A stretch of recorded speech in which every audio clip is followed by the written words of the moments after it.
¿Qué tal, béticos? Bienvenidos a un nuevo episodio de Presos de tus 13 barras. Hoy nos toca repasar el choque que disputaba este fin de semana el Real Betis en el Metropolitano en un partido con dos mitades, una para el cuadro bético, otra para de dominio colchonero, pero en la que los goles llegaron en esa segunda mitad. Empate a 0 al descanso y resultado final de derrota por 2-0.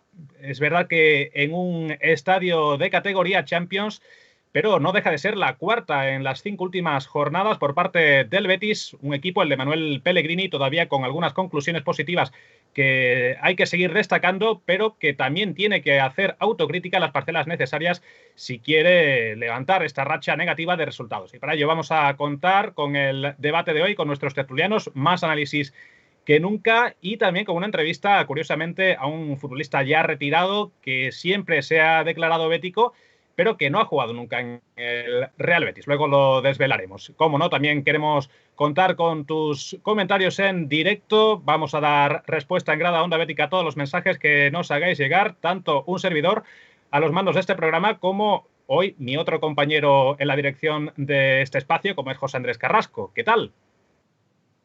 ¿Qué tal, Yared? Muy buenas. Encantado de estar aquí contigo, un programa más. Encantado de estar con todos vosotros. Un nuevo preso de tus 13 barras. Hoy programa 13, como las 13 barras del escudo del Betis y como el título de este programa. Así que nada, un programa especial porque vamos a tener con nosotros, como has comentado antes, a Domingo Cisma, perdón. Curiosa su situación porque es declarado hincha del Betis, socio del Betis él y sus hijos. Han estado en multitud de ocasiones en la grada del Betis, jugador del Elche, Atlético de Madrid, equipos como el Córdoba, ha jugado 155 partidos en primera división, pero nunca, jamás ha jugado en el Betis. Al menos en el primer equipo, nunca, jamás. Entonces, curiosa su situación y lo vamos a tener hoy porque, bueno, la mayoría de los 155 partidos, como he dicho, que jugó en primera, los jugó con el Elche, el próximo rival del Betis. Curioso su caso, sin duda, y además que te vamos a tener a ti como entrevistador en el día de hoy. No está Rubén Fariña con nosotros, te va a tocar pluriempleo hoy más que nunca, ¿eh? Sin problema, lo haremos encantado y tendremos a Domingo con nosotros para hablar. No te vamos a tener en el debate, eso sí, y es la primera sesión que tenemos en este programa. Y vamos con él, vamos con el debate.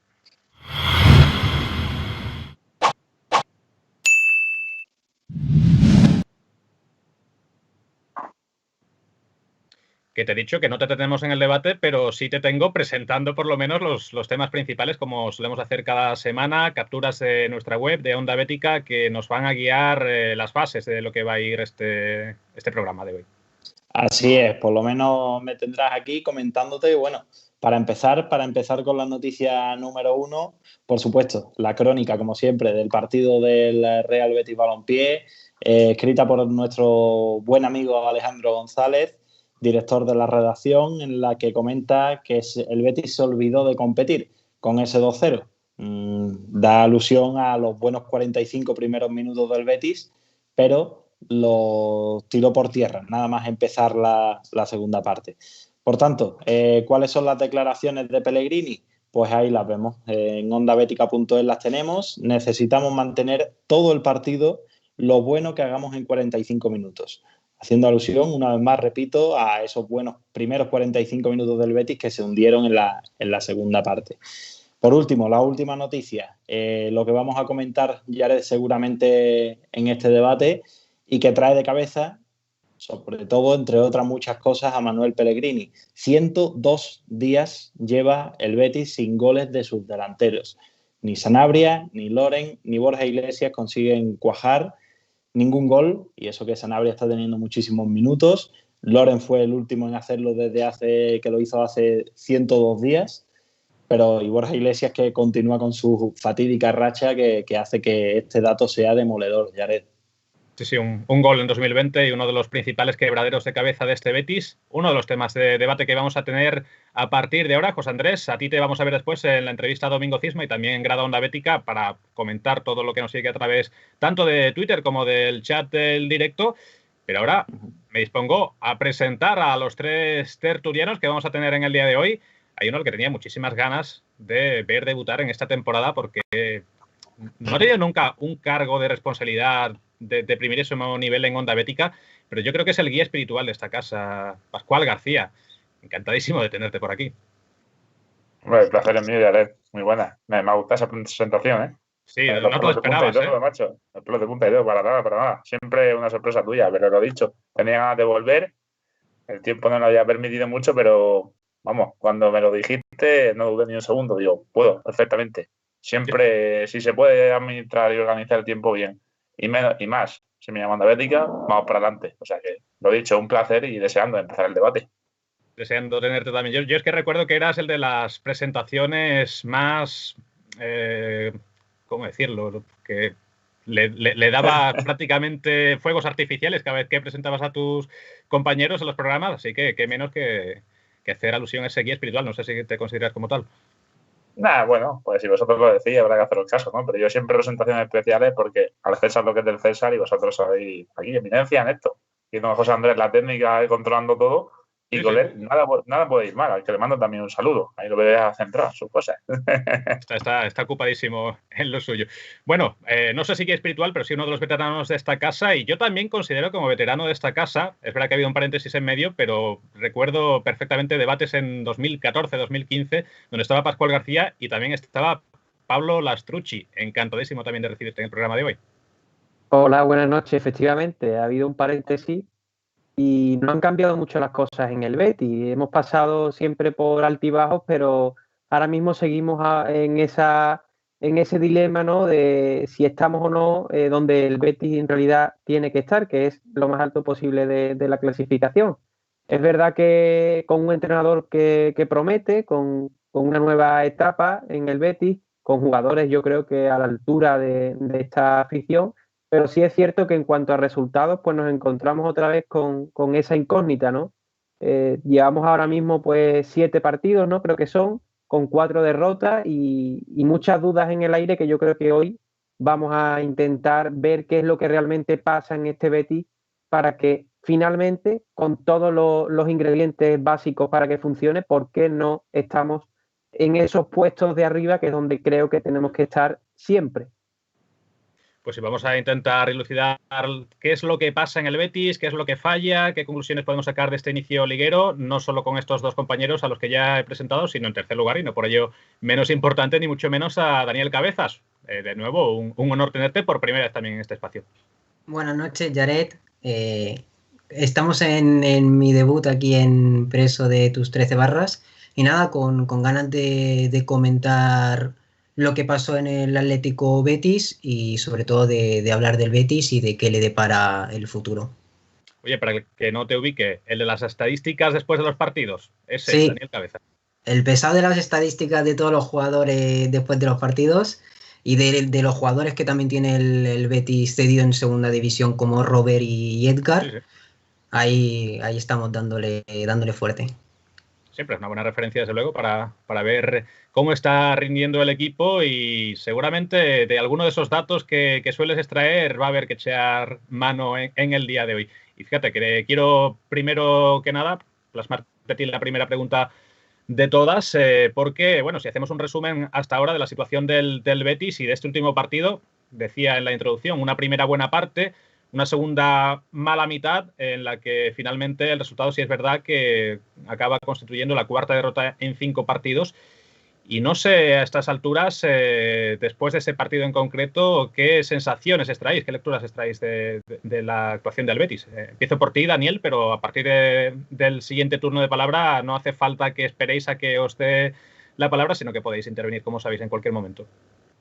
Bueno, creo que el Betis jugó una muy buena primera parte, jugó a lo que el Atlético de Madrid también planteó y quiso, que es quedarse atrás, defender y esperar a que el Betis ataque. Si el Betis hubiese conseguido marcar, hubiésemos hablado de otro partido totalmente diferente, pero ese es el déficit que hoy en día tiene el Betis, el gol. Y después haces una muy buena primera parte y en los primeros 30 segundos de la segunda lo desbaratas, lo tiras todo por la borda. A partir de ahí llega la expulsión de Montoya, que sí que podemos debatir si es roja o no es roja y si tuviese que haber entrado el VAR, pero a partir de ahí, pues el Betis tira la toalla y llega el segundo de Suárez al final del partido. Por lo que hace al Betis en líneas generales, creo que ha tenido tramos buenos, tramos no tan buenos y tramos malos, como el partido del Getafe, y todavía es muy pronto para hacer un balance general. Yo creo que hasta que no llevemos más partidos, hasta que no se hayan disputado más jornadas, no se puede hacer un balance, pero de momento, pues ni fu ni fa. Los demás, como digo, podéis participar en cualquier momento. Pascual, Pablo. Yo creo que es lo que dice Dani, ¿no? Pero no creo que haya que debatir mucho esto. Llegó un equipo como el Atlético herido en Champions después de esa derrota dura, ¿no? Frente al Bayern, que le cosieron 4 goles, que también era un poco de esperar. Si marcas un gol en la primera parte, yo creo que teníamos al Atlético no a nuestra merced, pero sí muy, muy encarrilado ese encuentro. Al final, si juegas una primera parte buena y encima de todo metes un gol, hace dudar mucho más al equipo contrario, y más en su campo. Entonces, claro, faltó culminar. Ya después, claro, la situación de que dejas de dominar, bajas un poco los brazos y te metes un gol, si le das alas a un equipo como el Atlético de Madrid, estás muy perdido, porque se vienen arriba y al final pues pasa lo que pasa. No marcas, no encarrilas en la buena actuación, no lo dejas todo, al final dejas los deberes a mitad y pues al final nada para morir en la orilla. Veo que los dos habéis coincidido en lo mismo, que el Betis debió de ponerse por delante en la primera parte aprovechando esa ocasión constante de gol o esos acercamientos. Pero la pregunta es, ¿por qué el Betis no materializa esas ocasiones? Yo he detectado en este partido un par de errores, ¿no?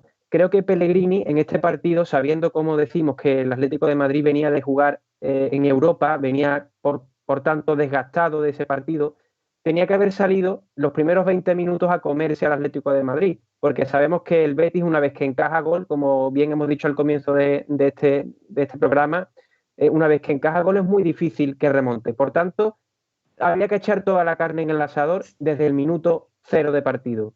¿Qué es lo que creo que tenía que haber hecho Pellegrini? Aunque es muy fácil hablar siempre a posteriori, ¿no?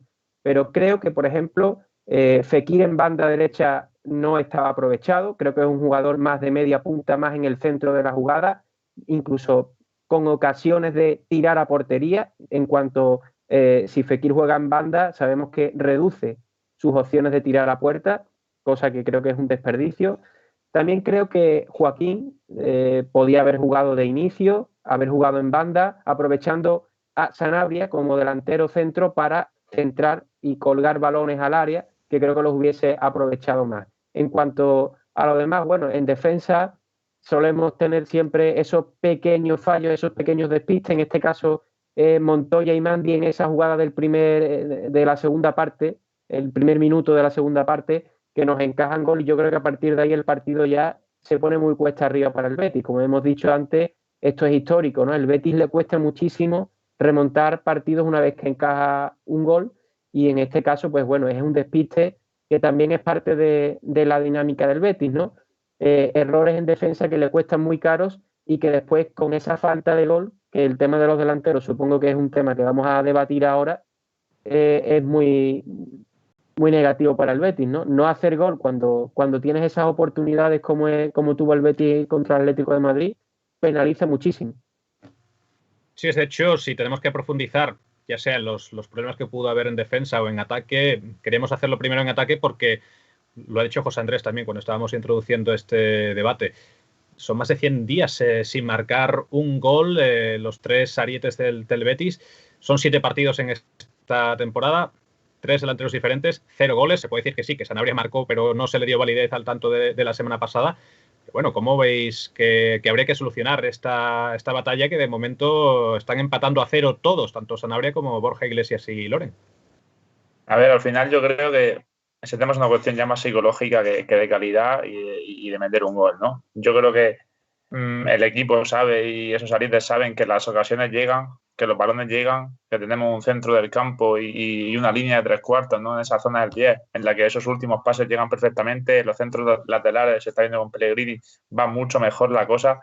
Y es falta yo creo que de actitud psicológica, un poco de stand de capa caída, de bajón, porque ven que les llega el balón, pero no atinan con la puntería. Y un día tras otro igual, claro, si me dijese que no llegan balones, ya no es culpa del delantero. Dice, bueno, no me llegan, no puedo hacer nada. Pero llegando, y sí teniendo esa ocasión, me parece más un tema psicológico ahora mismo que una falta de confianza y cuestión de automotivación que lo que viene siendo la calidad del jugador y el gol que tenga.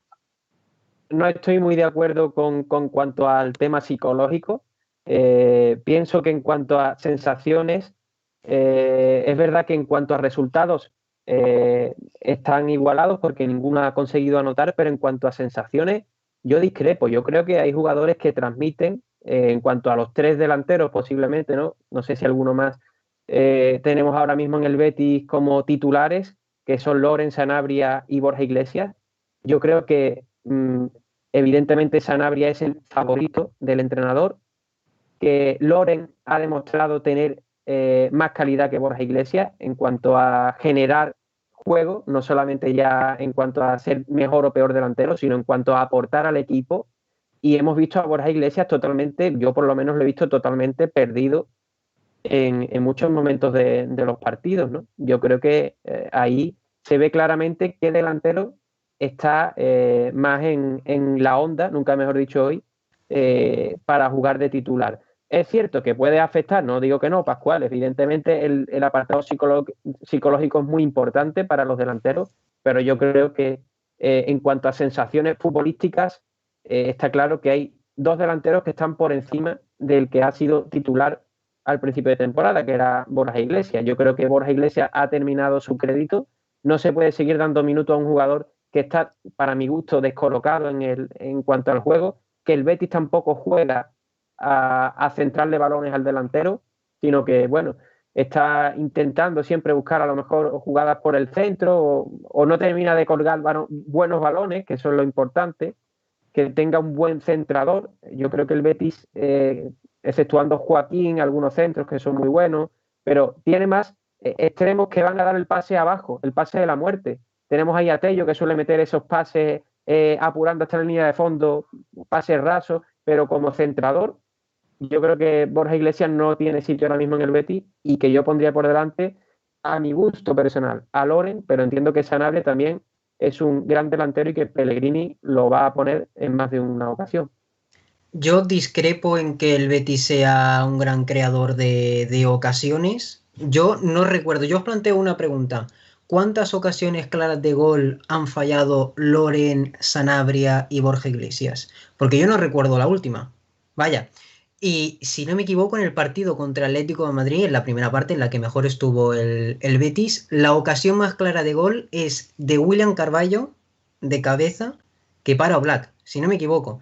Entonces, ¿creador de ocasiones el Betis? Pues no lo veo así. Sí que es verdad que Alex Moreno a veces desborda, que Tello a veces desborda, pero ese pase nunca va a un jugador bético, sino que siempre se rechaza o no llegan a rematar. Yo os planteo esa pregunta. ¿Cuántas ocasiones claras ha fallado Borja Iglesias, Sanabria y Loren en los últimos partidos del Betis? Yo diría Sí, 0. Dani, te doy la razón ahí, pero también pienso yo, y es lo que he visto, que le doy la razón también a Pablo en el que Loren es el delantero que necesita el Betis, pero sobre todo por la capacidad de desmarque que tiene, porque no veo a Borja Iglesias y a Sanabria tirar esos desmarques cuando Fekir llega a línea de 3/4 y necesita el último pase.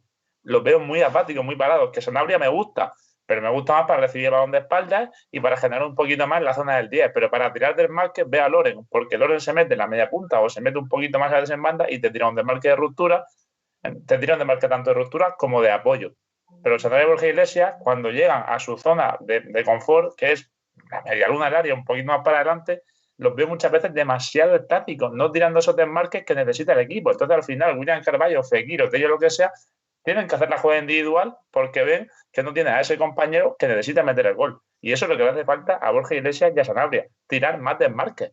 Evidentemente, de los tres delanteros que estamos hablando, el más creador de juego, para mi gusto, y creo que coincidimos los tres o los cuatro, es Loren. Yo creo que es un jugador que juega mucho más para el equipo, que es capaz de crear la ocasión. Sin embargo, los otros dos delanteros están más a la expectativa del balón que les va a llegar para rematar. Son más rematadores, pero dentro de que sean dos rematadores, evidentemente en colocación y en saber dónde tiene que estar, Sanabria está un poquito por encima ahora mismo de Borja Iglesias. No sé si es una cuestión psicológica o es una cuestión simplemente futbolística, de que un jugador es mejor que otro, o que está más adaptado al juego que el entrenador de ahora, el que tenemos, está haciendo. Ni Borja Iglesias sirvió el año pasado, ni creo que con el juego que se está haciendo ahora vaya a servir. Como bien decimos, no genera tantas ocasiones en cuanto a centros, en cuanto a balones colgados al área para ser rematados, o en cuanto a pases al centro o al punto de penalti. Por lo cual habrá que buscar delanteros que sean más Juan Palomo. Yo me lo quiso, yo me lo como. Yo controlo el balón de espalda, como dice Pascual, y me genero yo la ocasión de gol. Por eso decía que yo prefiero que se alinee a Fekir en la media punta con jugadores delanteros más creativos, como por ejemplo puede ser Loren. Yo creo que esa dupla tendremos que verla y ver realmente si un delantero creador con un jugador que le ofrezca balón, como puede ser Fekir, Canales o Joaquín, en un partido durante más minutos, no solamente 10 o 20 minutos, sino los primeros 45 minutos, ver qué pasa si esos jugadores coinciden en el campo y son capaces de conectar, porque eso es otra cosa que ya termino, que creo que en el Betis, en la parte de arriba, falta conexión entre los jugadores, falta juego entre los de arriba, ¿no? Parece que juegan un poco a lo que va saliendo y a ver qué pasa cada vez que un jugador creativo como Canales, por ejemplo, coge el balón. Y añado una cosa rápida. ¿Cómo estará la cosa que nadie se plantea jugar con Fekir de media punta y 2 delanteros? Se habló mucho, en este espacio se habló mucho al principio de temporada de si chirriaba ver a Fekir a la derecha. Luego fueron pasando los partidos, veíamos a Canales muy inspirado, a Joaquín Fekir permutando posiciones y minutos en los que parecía que sí había calidad, que acababan llegando los goles, aunque no fueran de la línea de delanteros. Pero bueno, al final se ha acabado asentando ahí en esa banda donde se le puede implicar más en defensa. Lo está haciendo mejor que el año pasado, que quizás es de lo que más se le acusaba, de esa desconexión. Pero está también un poco falto de esa inspiración, ¿no, Fekir? No sé si veis recuperable y cómo la figura del francés. A ver, Fekir es muy recuperable, pero soy de los que opina que, como Pablo, es un mediapunta nato. Que tenga que tener libertad o que Pellegrini le quiera dar libertad para caer un poco a banda, meterse de vez en cuando cerca del doble pivote para sacar la pelota, sí, libertad de movimiento, pero su zona es la de 3/4, su zona es la del 10. Su zona es pegadita al delantero, casi. ¿Para qué? Y hablaba Pablo antes de esto. Lo bueno que tiene tener a Loren es que cuando Loren tira del marque, esa marca la arrastra. Y muchas veces necesita de 2 jugadores que estén encima suya. ¿Qué hace ese arrastre? Dejar al mediapunta libre para que si recibe de cara pueda pegar. Y Fekir, que tiene ese disparo que desde media luna del área un poquito más para atrás es demoledor muchas veces. Y este equipo necesita a Loren jugando como único delantero. ¿Que quiere probar a Borja Iglesias? Jugaba con 2. Para mi gusto, Borja Iglesias es un sistema para 2 delanteros. ¿Por qué? Porque Borja Iglesias es un delantero de área, de rebote y de pescar el balón y estar con la caña. Borja Iglesias es muy listo ahí. Me recuerda mucho a Raúl porque está siempre con la caña. Pero si Borja Iglesias tiene que ir a la zona del 10, darse la vuelta, meter en la banda, correr, buscar el centro y rematar, acaba listo papeles porque no tiene ese físico necesario para hacer doble tarea. Es de una tarea y es área. Pero con una diferencia en cuanto a Borja Iglesias, bueno, con muchas diferencias entre Borja Iglesias y Raúl. Y es que Raúl sí sabía estar en el sitio y sabía dónde colocarse. Sí, pero, y eso es importantísimo para un delantero pescador, como tú dices. Y en cuanto a Fekir, me gustaría apuntar una cosa, y es que creo que es un jugador con mucha fuerza, con mucha corpulencia, pero que la está aprovechando negativamente para perjuicio del equipo, porque genera muchas faltas cuando intenta recuperar el balón y lo hace de una manera muy brusca. Evidentemente, con los dispositivos que tenemos hoy del VAR, videoarbitraje, los árbitros que tenemos en el campo, es una torpeza supina y empecinarse en quitar un balón a la fuerza o en hacer excesivo uso de su fuerza para jugadas que no tienen sentido.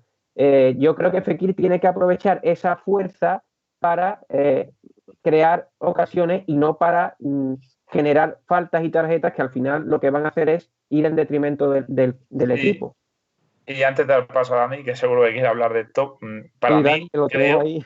No, voy rápido. Para mí creo que Fekir, este equipo no necesita que Fekir baje tanto a ayudar al lateral, porque al final si recuperas el balón, ese trabajo físico que ha hecho al recuperar, lo pierde a correr hacia adelante. Este equipo necesita que en el medio campo, ¿no? Digamos que en esa zona tape un poquito más banda o bascule, que no me salía, bascule un poquito más para que Fekir no tenga que trabajar tanto tan atrás, porque recuperar ese balón físicamente ya recupera 5 o 6, te cuesta ir para adelante. Necesitas darle más libertad y tenerlo con más movilidad arriba, pues para eso tienes que bascular un poco más, mi opinión por lo menos. Por partes, creo que Pablo tiene razón con lo de las faltas y es sinónimo de frustración, de un balón perdido, que la falta es tan brusca que no hace falta ni el videoarbitraje, o sea, el mismo árbitro lo ve. Otra cosa me gustaría añadir, me gusta la banda Emerson-Joaquín para que los dos vayan desbordando y tener a Fekir más centralizado, eso que hemos dicho, para con el chut que tiene, la calidad que tiene, pueda o bien tirar o bien dar el último pase hacia los delanteros. En este caso hablábamos de Loren. Y echo de menos la figura de Fekir, la figura de líder. Yo creo que Fekir es uno de los grandes líderes del vestuario y lo que se necesita en momentos puntuales es que se eche al equipo a sus espaldas y que diga, aquí estoy yo y vamos a por todas. Y yo eso a Fekir no se lo he visto y este año lo veo más triste, más decaído que el año pasado. Recuperable, un jugador de su calidad, por supuesto.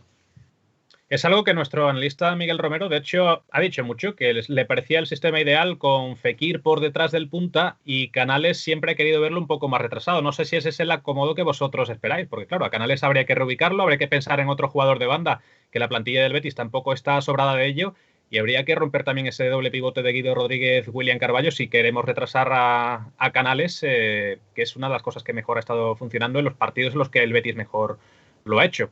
¿Qué solución veríais para adaptar a Fekir hacia el centro? Creo que estamos pensando los tres, porque es difícil situar a todos en el medio y que funcione. Yo creo que quizá el sacrificado es William. Quizá el más sacrificado por Pellegrini estos últimos partidos ha sido William y ha retrasado a Canales. Lo que no sé es cómo quedaría el equipo si metemos a Fekir más en una posición más centrada. Porque claro, también tendríamos que utilizar laterales como Joaquín, como Tello, ver si los utilizamos o no, y a partir de ahí pues ya colocar a Canales más lejos o cerca del área. A mí sí me daría la opinión en cuanto a los laterales o extremos.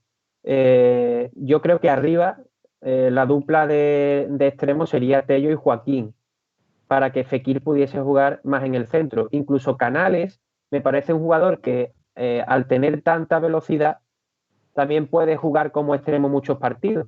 Incluso me parece un jugador, en cuanto incluso a corpulencia, más un jugador de extremo que de centrocampo, porque es un jugador más, digamos, fino, más veloz, y que en cuanto a juego en banda puede aportar muchísimo. Además tiene un toque extraordinario para poner balones al área, incluso para meter algún balón filtrado dentro del área, ¿no?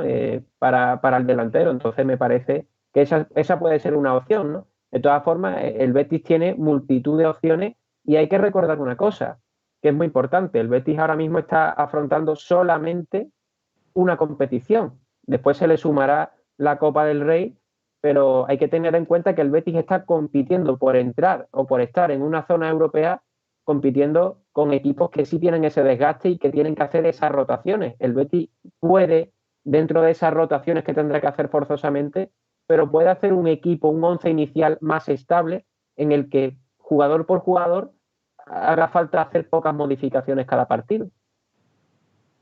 Sí, no sería la primera vez tampoco que juega Canales orientado a la banda, a un esquema simétrico que hemos visto muchas veces. Pepe Mel lo hacía mucho con Salva Sevilla, en fin, que lo hemos visto en los últimos años también.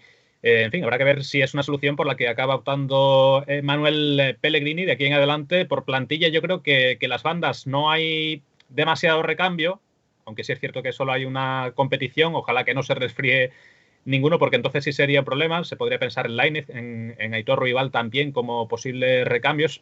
Alguna opción habría, pero en fin, vamos a ver si es una de las medidas, porque creo que autocrítica hay que empezar a hacer en este equipo, que Manuel Pellegrini piensa una cosa. No sé sí, Pablo. Perdona, sí, nada más que se nos ha olvidado mencionar a un jugador que no está teniendo muchos minutos, pero que también puede aportar mucho en esa zona, que es Diego Lainez. Sí. Puede ser también un revulsivo que se ha utilizado en alguna ocasión, no muchas veces, pero que cada vez que sale, oye, pues tiene esa frescura que en vez de sacar a lo mejor a Joaquín en el 65, puede sacar a Lainez, que es un jugador que quizás vaya a dar más frescura al equipo y más dinamismo, ¿no? Cuando haga falta, en este caso, como pasó contra el Atlético de Madrid, romper el partido o en este caso remontar después del 1-0. El otro día hablaba con un periodista mexicano y me preguntaba, ¿por qué no juega Diego Lainez en el Betis? Y yo le explicaba, pues si no tienes minutos, si no juegas muchos partidos consecutivos, no llegas a tu máximo nivel y por eso Diego Lainez no juega en el Betis. Si Diego Lainez... Y otra cosa que me gustaría plantear es por qué no se ha pensado en una cesión a Diego Lainez, porque cada año pasa lo mismo y cada año sigue sin tener minutos. Todos los entrenadores le prometen minutos y al final se queda sin. Y no ha tenido malos minutos en los y además, que ha jugado. Sí, sí. Es lo que iba a decir. Además, que esta temporada, a ver, está claro que decir esto es montajista, pero en el partido frente al Alavés, el primero de Liga, lo poquito que salió revoluciona al equipo. Cada vez que sale, demuestra cositas. Cada vez que juega, le da otra velocidad. Entonces, yo creo que este chaval necesita un par de partidos seguidos de titular, 2 o 3. Claro, es que es eso, si tienes 3 minutos. 60, que no va a llegar, que tiene 60 o 70 minutos, vale, pues el minuto 70, si ves que no ha dado tal, fuera. Pero es de los jugadores que a lo mejor piensas que no está o no está, pero llega un momento en el que pega un chispazo, ¡pum!, y aparece. Claro, entonces, yo creo que este equipo necesita a Lainez, sobre todo que creo y pienso que puede enlazar muy bien con Fekir, mi opinión. Lo que decía, que si tienes 3 Fekir minutos... tiene ese pase entre líneas y Lainez tiene la velocidad. Eso, lo que decía, que si tienes 3 minutos, 5, 10, 7, pues obviamente el jugador sí que ha demostrado mucho durante esos minutos con verticalidad, de borde. De hecho, el gol del Alavés se lo fabrica él solo con varios corners. Pero si va jugando 5, 3, 7 minutos, pues nunca vamos a ver a qué rendimiento puede rendir Lainez, ¿no? Si basculamos en el debate hacia abajo, porque creo que también hay que hablar, lo hemos hecho en las semanas anteriores, partidos en los que el Betis se ha encajado de 3 en 3, en este se quedó en 2, pero también se puede debatir si en los goles se pudo hacer algo más, sobre todo en el primero, la facilidad con la que llega Marcos Llorente y acaba anotando ese gol. También, ¿por qué no?, ya en el resto del partido, porque Claudio Bravo tuvo alguna intervención de mérito y no fue hasta el final cuando se anotó el 2-0 que cerró el partido. Pero ¿pensáis que la defensa fue mejorable tanto en los goles que se anotaron como en el resto, sobre todo de esa segunda mitad? Sí, la defensa en el Betis y en los partidos del Betis casi siempre es mejorable por desgracia. Y en el primer gol del Atlético de Madrid, además de que el equipo salió del vestuario sin la intensidad necesaria, sí que queda un poco retratada la banda derecha y sobre todo Mandy, al que Marcos Llorente, vamos, con una velocidad pasmosa le supera y marca el primer gol. En el segundo sí que quedan más retratados tanto Bartra como Mandy, porque Luis Suárez se les anticipa, pero bueno, ahí ya contaba el Betis con un jugador menos.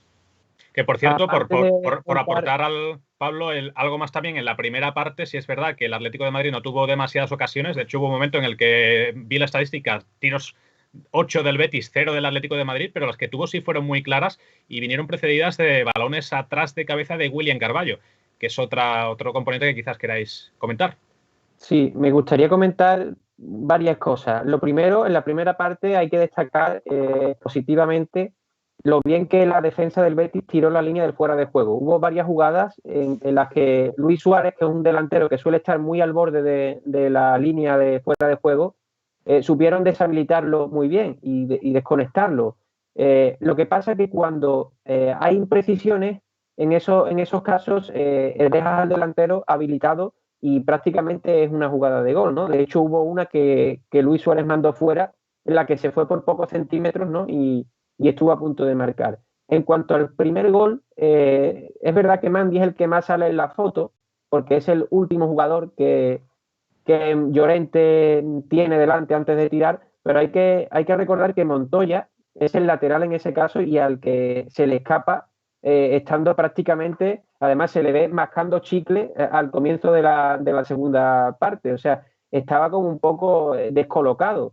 Esa jugada además viene de un saque de banda después de que hubo un acercamiento peligroso del Atlético de Madrid. Por lo cual yo creo que el Betis en conjunto salió muy desconectado en la segunda parte. En las segundas partes hay que salir, igual que en el comienzo de los partidos. Esos segundos tienen que ser muy intensos y ahí el Cholo Simeone, sin duda, pues fue el más listo. Sabía que el Betis se podía dormir en esos primeros instantes y el Atlético de Madrid salió a morder al Betis y en un minuto, en 19 segundos, yo qué sé cuánto fue, nada más empezar, nada más pitar, el Atlético de Madrid encajó un gol y a partir de ahí yo creo que el segundo gol no merece la pena ni entrar a analizarlo, ¿no? Porque ya viene en el tiempo de descuento cuando el Betis sabía ya perfectamente que ya lo había dado todo y que era imposible meterle mano al Atlético de Madrid. Y en cuanto a Carballo, por terminar ya la pregunta que hacía, bueno, pues creo que tiene que jugar siempre con Guido o con un pivote defensivo detrás que le cubra las espaldas. Es un jugador que tiene unas ocurrencias muy peligrosas y que venden constantemente a la línea de defensa, por lo cual es un jugador que tiene que jugar donde jugó Canales, un poquito más arriba y cortando balones y aportando en defensa, pero no como último jugador o como penúltimo jugador, sino tiene que ser un pivote defensivo, pero con uno detrás siempre. Bueno, y hablando de William Carballo, también es digno de mencionar la reacción que intentó Pellegrini. No sé si os pareció acertado o no, porque fue junto a Tello el jugador al que sacó para dar entrada a Tello a Joaquín, hombre por hombre, pero en el caso de Carballo sacrificó el esquema para poner a Loren en punta y jugar con dos puntas, aunque Loren un poquito más escorado, podemos ubicarlo. ¿Qué os pareció esa reacción de Pellegrini? ¿Era lo que esperabais? Porque hay mucha gente que dice que pese a ese fallo de William Carballo fue uno de los mejores en el primer tiempo para poder dominar y meter en campo atlético al rival casi todos esos primeros 45 minutos. Y bueno, Tello también fue uno de los jugadores más activos en ataque, pese a que le faltó ese último pase. Para mí el cambio estuvo bien. No sé, soy de los que piensa que cuando estás por detrás en el marcador y necesitas gol, yo, desde mi punto de vista y desde los años que he entrenado y lo que pienso, es que lo primero que sacrifico para meter delantero es un jugador de doble pivote. Es un medio centro defensivo. Lo primero, nadie va a romper el esquema y tener menos contundencia atrás. Lo primero que sacrifico es un medio centro para seguir conservando las bandas y para tener más fútbol arriba. Lo que pasa es que cuando entró ese cambio, cuando llegó el minuto 65, es verdad que los jugadores que acompañaban a las dos incorporaciones ya no estaban tan frescos, por lo cual llegar con dos puntas, para que haya dos puntas jugando, tiene que haber antes alrededor una serie de jugadores que hagan llegar el balón ahí.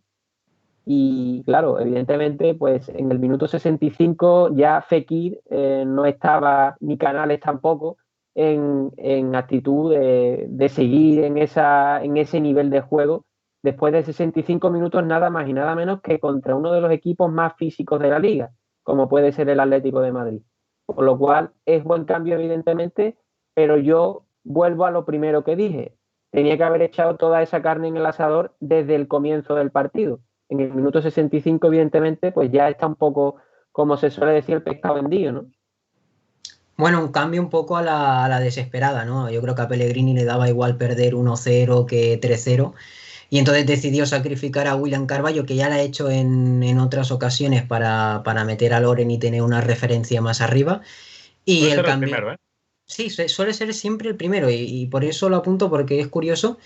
Y después el cambio de Tello por Joaquín, pues para sumar la verticalidad, la magia y la calidad de Joaquín, ¿no? Pero tampoco tuvo el día y además condicionado con la expulsión de Montoya, pues poco pudo hacer. Si hablamos de la reacción del equipo, porque otro dato que es curioso, más allá de lo que puede hacer Pellegrini desde el banquillo, es que 4 veces se ha puesto perdiendo en el marcador y 4 partidos que han acabado en derrota. 100% de partidos perdidos una vez que el rival se te ha adelantado. ¿Es algo que os preocupe o que sea una de las lecturas que creáis que se debe estudiar en el banquillo de cara a cambiar las tornas? Sí, creo que psicológicamente el equipo no anda del todo bien y eso afecta y mucho al resultado. Pensad también que es el mismo equipo que el año pasado fracasó en Liga. Creo que estamos todos de acuerdo si digo que fracasó, porque fue un fracaso, y también muchos de los que la temporada pasada también había fracasado, ¿no? Entonces, creo que cuando sales así en la segunda parte y te llevas un golpe, el equipo ya no es capaz de reaccionar como sí que lo haría con jugadores nuevos, con jugadores totalmente, por así decirlo, desintoxicados. Yo quiero apuntar en cuanto a lo que dice Dani y en cuanto al apartado psicológico, quiero recalcar 2 partidos que moralmente dejan al Betis muy afectado. Son las 2 derrotas ante el Atlético, perdón, ante el Real Madrid y la Real Sociedad. Ante el Real Madrid remonta el primer gol del Real Madrid, por lo cual podemos decir que el Betis es capaz de remontar y además hacerlo ante un grandísimo rival como es el Real Madrid. Pero en cambio, descaradamente los árbitros hicieron su participación en el resultado final del partido y eso al Betis dejó muy tocado. Pero no basta con eso, sino que jornadas después contra la Real Sociedad pues también ocurre que en un partido en el que el Betis podía haber tenido opciones de reengancharse y de remontar ese partido, bueno, pues le anulan un claro gol legal a Sanabria y no solo con eso, sino que después, en otra opción para remontar o para comenzar una remontada, el gol, bueno, hubo un agarrón que fue claro penalti que no se pitó y tampoco llegó el gol. Por tanto, creo que había que destacar esos 2 partidos que podían cambiar mucho el panorama actual de debate, ¿no? Podríamos estar hablando de posiblemente un empate o una victoria ante el Real Madrid y un valioso empate ante el que ahora mismo está liderando la tabla, que es una potentísima Real Sociedad. Sí, precisamente para completar ese dato lo iba a mencionar antes de dar paso a Pascual, que hay que ser justos y destacar que hay 2 partidos en los que sí se ha reaccionado, aunque las circunstancias del partido, de las 2, la verdad es que hubo una actuación arbitral que tuvo su parte de culpa, que no dejaron al equipo, por lo menos, acabar puntuando, que creo que es algo que se había merecido. No sé si, Pascual, teniendo eso en cuenta, ¿te preocupa algo menos la capacidad del Betis de reaccionar? Si es un Betis más parecido al del año pasado de Rubi, que reaccionaba, el problema es que empezaba muy mal los partidos, o un mal que ya se veía endémico sobre todo en esa segunda temporada y el segundo tramo de la temporada con Setién, que el equipo era imposible que levantara la cabeza una vez que había empezado perdiendo. A ver, yo creo que no me preocupa tanto la situación. Sí que me preocupa el hecho de repente estar bien y ser una montaña rusa. El equipo está subiendo y en 2 minutos, ¡pum!, zasca para abajo. Me preocupa mucho eso, ese pico que tiene el Betis de subir, de generar, de parecer que llega al gol, que te ilusiona que vamos a ver un buen partido y de repente, ¡buah!, no hay término medio. No hay que, cuidado, estamos bajando los brazos, vamos a espabilar. No hay término medio. Hay una pájara y la pájara te dura 40 minutos. Entonces, eso es lo que hay que corregir. A los equipos otros les dura pájara 10, 15 minutos, reaccionan, pero no, es un pico, es una montaña rusa, de repente cae. Si encima de todo las añades por actuaciones arbitrales y tal, bueno, todos los equipos pasan por eso, ya hay que dejar de quejarse, ¿no? Porque no va a servir de nada. Pero me preocupa que este equipo sea tan montaña rusa durante tanto tiempo. Eso. Sí, en relación a eso, yo creo que Pellegrini incluso lo ha destacado en las últimas ruedas de prensa, que hay que corregir esos partidos en los que o bien mantienes la conexión, la concentración hasta el final y acabas con la portería cero, o acabas encajando 2 o 3 goles, como era el caso hasta ahora, 50% de cada uno. El de la Real no lo cuento sobre el tema VAR y árbitro y tal, porque sinceramente nos pego un baño escandaloso. Escandaloso. Y me preocupa eso, me preocupa el competir también contra el Madrid y competir también contra otro y de repente, pum, montaña rusa para abajo, lo que he dicho antes. Y eso hay que, yo creo que cambiarlo. Y no sé por qué será, porque esto es fútbol y al final solo se sabe dentro del vestuario y solo lo saben los propios jugadores y el propio cuerpo técnico, que es el que está ahí. Pero todo muy trabajable y confío en Pellegrini para que este equipo esté donde tiene que estar. No hay motivos en este partido para quejarse de la actuación arbitral, pero sí que pudo dar lugar a cierta polémica la forma en la que tuvo de entrar el VAR, ¿no? Había primero decretado Mateu Laoz tarjeta amarilla por esa entrada de Montoya, era el último hombre en la carrera del atacante rival hacia la portería, pero fue el VAR quien llamó a revisar para que cambiara de criterio y acabara expulsando al lateral derecho que debutaba como titular en el Real Betis. ¿Qué os pareció que esta vez el VAR entrara de esta manera para volver a juzgar esa jugada? Para mí es roja.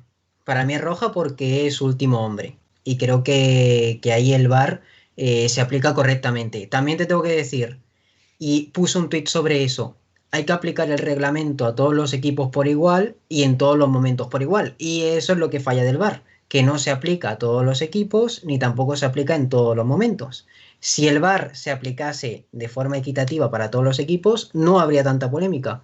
Para mí, ya te digo, es roja porque era último hombre. Y también hay polémica por otra jugada con Fekir, un posible penalti, entre comillas, de rugby, que se ha apodado así en Twitter. Y no sé si os parece penalti o no os parece penalti. Yo, antes de lo del penalti, que bueno, es una jugada dudosa.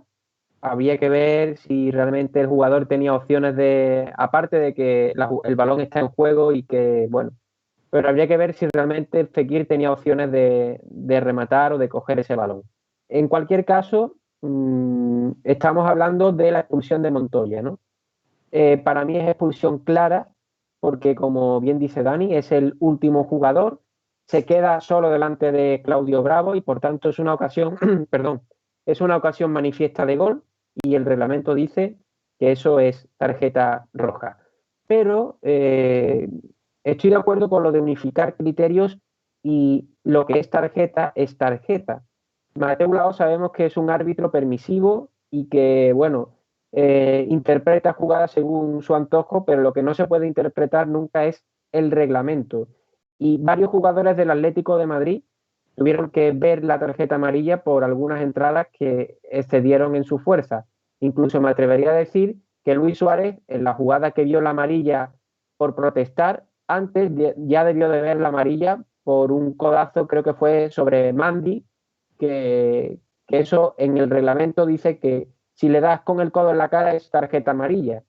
Incluso creo que hay más jugadas del Atlético de Madrid, más jugadores que debieron de jugar con una tarjeta amarilla y sabemos lo que supone jugar con una tarjeta amarilla. Que ya no puedes hacer las entradas con tanta fuerza sabiendo que puede ser expulsado. Por lo cual fue muy permisivo, incluso tan permisivo como que una tarjeta que clarísimamente era roja al Betis le enseñó amarilla y efectivamente pues la expulsión de Montoya es ineludible, roja y a perderse el partido que viene. A mí en ese caso lo que me enfadó es que si Mateu Laoz había visto perfectamente que era el último hombre, ¿qué le aportaba el ver la jugada repetida nuevamente en el VAR? O sea, había tenido un criterio, debe ser un criterio unificado, para mí también era roja, pero ¿para qué entrar en que vuelva a juzgar una jugada que no tenía tampoco, no se había perdido una zancadilla, un puñetazo en la cara ni nada por el estilo? El VAR interviene en caso de tarjeta roja. Creo que es así, ¿no? En caso de goles y tarjeta roja. Sí, sí. Si el VAR ve que era roja, el árbitro asistente de la sala VAR tiene que avisar al árbitro. Yo creo que sea siempre en todos los casos. Yo creo que cuando te llaman desde arriba es porque algo no has hecho bien o algo para el otro árbitro no está bien hecho y entonces a partir de ahí pues no te queda otra que cambiar la decisión. No sé yo si... O pitarle falta en ataque a Sanabria, que ya comentaremos si queréis el penalti a Ramos en el Clásico. No sé yo si Mateu Laoz vio bien toda la jugada y que Montoya se quedaba como último hombre. No lo sé. Y creo que eso quizá es lo que le hace sacar amarilla a Montoya y no la roja. Me parecía muy claro en directo, ¿no? Que era el último hombre y por eso quizás el no entender del todo que querían que viera nuevo que no se hubiera visto ya. Evidentemente, pues roja era, podía entrar y fue el criterio que finalmente acabó aplicando y que ojalá se hiciera siempre igual y para todos los partidos, todos los partidos y todos los equipos, por igual que es lo que reclamamos. Terminando prácticamente... Una cosa, Debate, bueno, sí, perdón, Pablo. creo que lo único que me cabe en la cabeza que pueda el árbitro haber interpretado que ese balón no iba en dirección a la portería, sino que iba en paralelo a la portería antes de que el jugador lo controlase. Es lo único que me puede parecer, pero en cualquier caso, como decimos, el jugador se quedaba solo delante del portero, por lo cual yo entiendo perfectamente que le saque roja. Sí, sí. La cuestión, a mí es que me parecía tan claro en el directo que era lo que no entendía, que se tuviera que rearbitrar algo para lo que debería haber muchísima claridad y de ahí si acaso la polémica, porque la roja yo creo que cualquiera estará de acuerdo en que no se podía librar Montoya de ella. Pero ya prácticamente para ir cerrando el debate, porque nos quedan ya los últimos minutos, una valoración sobre el optimismo o el pesimismo con el que se puede afrontar los próximos partidos del Betis por vuestra parte, Pascual. Llevas un tiempo callado, no sé cómo ves siguientes partidos en el calendario ante el Elche, ante el FC Barcelona, antes del parón. ¿Crees que se puede seguir confiando en este Betis? ¿En qué porcentaje estás entre ese yin y yang del positivismo y el negativismo que hay ahora? Sí, a ver, yo creo que se puede seguir confiando porque este equipo ha demostrado que puede competir, ¿no? Lo único que falta es lo que he comentado antes, un poquito la regularidad de creerse que puede seguir compitiendo durante más minutos que lo que hace, ¿no? No se puede venir abajo tan pronto y ahora vienen partidos en los que se pueden rascar puntos, se puede recuperar esa sensación buena que vimos al principio. A lo mejor muchas veces no es sensación buena a la hora de crear ocasiones, de generar juego, pero sí de luchar, de intensidad y de creer, ¿no? Y de seguir luchando a pesar de todo. Entonces, hay que aprovecharlo. Y Pellegrini yo creo que tiene que dar un poquito un golpe sobre la mesa, meter un par de gritos en un entrenamiento y decir, señores, aquí a currar 90 minutos y el que no quiera, al banco. Es que está muy claro. Yo creo que Pascual ha dicho algo clave y es la regularidad. ¿Cuántas jornadas, cuánto tiempo lleva el Betis sin ganar 3 partidos consecutivos? Si ganas 1, pierdes 1, empatas 1, pierdes 2, vuelves a ganar. Yo creo que así es imposible. Entonces, a partir de esa regularidad, veremos si Pellegrini consigue exprimir más al equipo y veremos, por ejemplo, contra el Elche, yo creo que es un partido para ganar, un partido para convencer, porque después ya te viene el FC Barcelona allí en el Camp Nou y ningún equipo te va a regalar nada. El Elche viene de ganarle 2-1 al Valencia. Entonces, veremos a ver qué tal, porque también tiene jugadores muy, muy interesantes como Raúl Guti, ex del Zaragoza. Y sonó para el Betis, ¿eh? Y sonó para el Betis y, por desgracia, el Betis no estuvo al final definitivamente detrás de él, como tampoco lo estuvo de otro jugador que jugó en segunda como Luis Milla, que ahora mismo se está saliendo en el Granada. Parece que el Betis no mira la segunda división. En fin, veremos cómo Pellegrini consigue esa regularidad, si al final la consigue o no, y a ver qué Betis vemos contra el Elche, si el de perder 0-3, si el de ganar y convencer, o si ni fu ni fa. Un Elche, por cierto, antes de darte paso, Pablo, para que comentes también lo que te parece este partido que viene por delante. 10 puntos de 21, algo con mucho mérito, no solo por ser un recién ascendido, sino porque ha tenido un mes para saber en qué categoría jugaba, para configurar su plantilla, incluso para fichar a un entrenador. Voy adelante, ¿no? Venga, pues sí. Cierro yo la intervención en cuanto a los próximos partidos, ¿no? Estaba pensando en un jugador que creo que habría que ir dándole minutos. Esto ya es aparte un comentario que no quería irme hoy sin decirlo. Paul creo que es un jugador que en el Betis Deportivo ha hecho grandes partidos y que ha debutado ya en el Betis. Así que bueno, a ver si tenemos centrocampista para rato, y creo que vienen partidos en los que bien podía disputar algunos minutos y aportar muchísimo al equipo. Contra el Elche, el pronóstico sería que el Betis gana, pero evidentemente las victorias no vienen solas, por lo cual ese partido hay que atarlo muy bien. El próximo, creo que es sábado o domingo, a las 2 de la tarde, es un partido a las 2 de la tarde.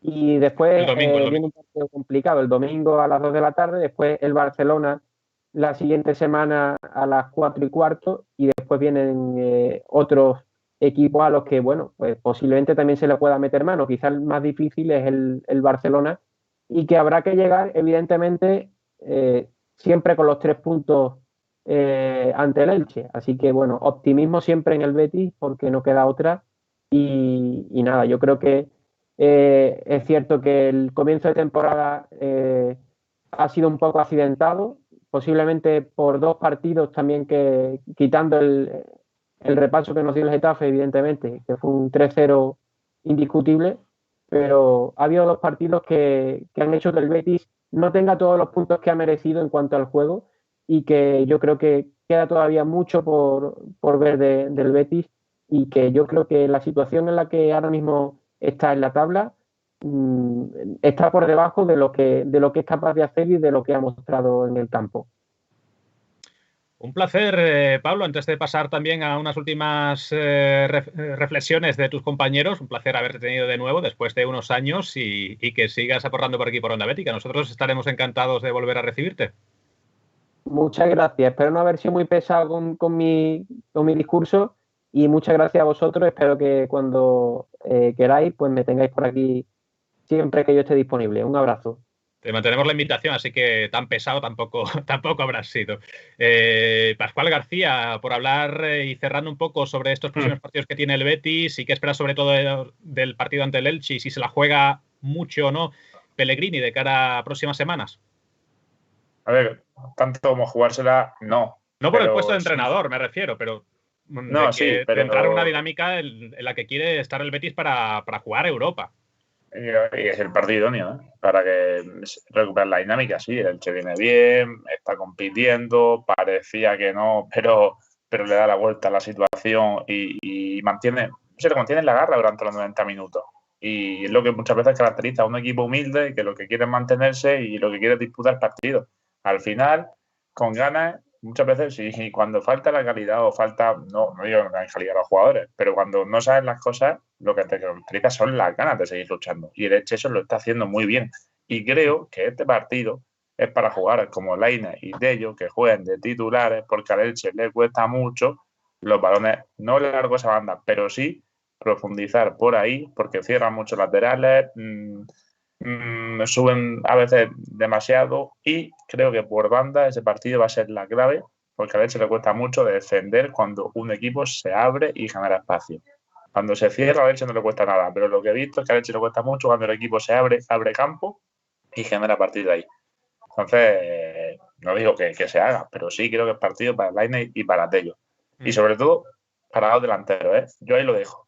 Partido contra el Elche para mí es partido para jugar con 2 delanteros. Veremos si opta Pellegrini por cambio de esquema. Algo hay que hacer si se quieren corregir los errores que se han cometido en estas últimas jornadas. Y decíamos el dato, ¿no? 4 derrotas en 5 partidos es para pensarte alguna que otra cosa. Pascual, lo mismo. Muchísimas gracias por habernos acompañado y estaremos muy pendientes porque estás ahí con el futsal, con el Jimby Cartagena, un experto en la primera división en la que ahora juega también el Betis y del FC en general, que ahí está Rubén Castro metiendo goles. Hombre, el tiburón pasan los años y va a seguir metiendo. No se le olvida, ¿eh? Que no se retire nunca. Se lo decía ayer a un amigo. Mientras Nadal siga ganando Roland Garros, Rubén Castro seguirá marcando goles y Jorge Molina también. Que lo decía el entrenador del Cartagena el otro día. Borja Jiménez comentaba y dice, tener a Rubén Castro ahora mismo aquí es como el de la Messi. Lo hace todo bien. Te da una facilidad para hacer las cosas que cuando tiene el balón están 3 tíos encima suya o 2 y siempre hay otro jugador en equipo con espacio para hacer cositas. Y nada, el placer es mío y cuando lo necesites, pues solamente tienes que decírmelo.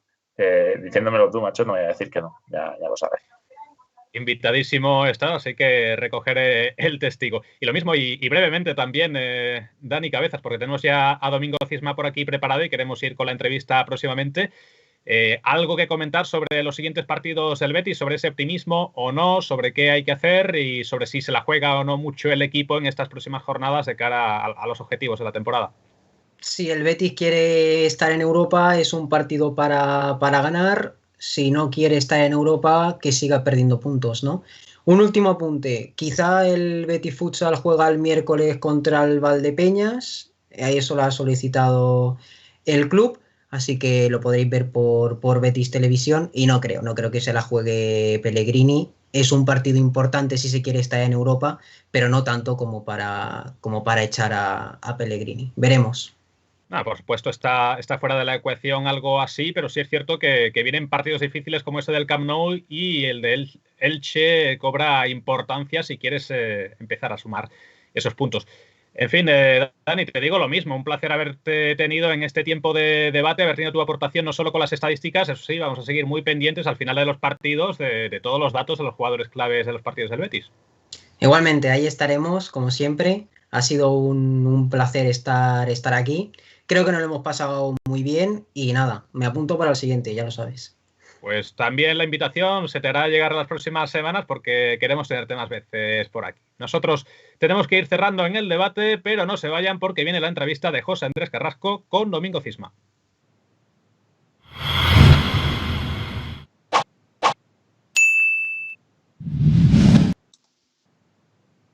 ¿Qué tal? Muy buenas, pues aquí estamos de nuevo con Domingo Cisma. Domingo, ¿qué tal? ¿Te escuchamos por ahí? Domingo, ¿me oyes? Sí, no te escuchamos. A ver si puedes darle a activar el micro. ¿Ahora? Ahora sí te tenemos. Perfecto. La verdad que, bueno, buenas noches. No estoy muy puesto en esto de No te preocupes, no te preocupes. Entrevistas de este tipo. Es verdad que hace 3 años que dejé de jugar, pero por entonces no se estilaba esto. Bueno, Domingo, ¿qué tal? ¿Cómo estamos con esta situación del COVID-19? Primero preguntarte por tu salud y la de los tuyos. ¿Qué tal? ¿Cómo estamos? Bien, la verdad que bien. Al final, hoy día, pues sí que es verdad que lo que prima es la salud, lo demás es secundario. En este caso, tanto aquí en casa, mi familia, mi mujer, mis niños bien y familiares cercanos y amigos, la verdad es que hasta ahora no hemos tenido ningún inconveniente serio con el tema este del COVID, entonces pues se puede decir que bien. Perfecto, pues entonces lo más importante. Bueno, Domingo, 257 partidos como profesional, 183 de ellos en primera división, 6 goles en total en tu carrera con 10 asistencias. Bueno, qué decir, una carrera bastante buena y eso sí, lo comentábamos al principio del programa como curiosidad, siendo aficionado y hincha, dicho por ti, del Real Betis Balompié, nunca has jugado en el Betis. Es curiosa la situación. Sí, es curioso y más curioso quizás si cabe el hecho de el ser de aquí de Sevilla y nunca tampoco haber militado ni en categorías inferiores, ¿no?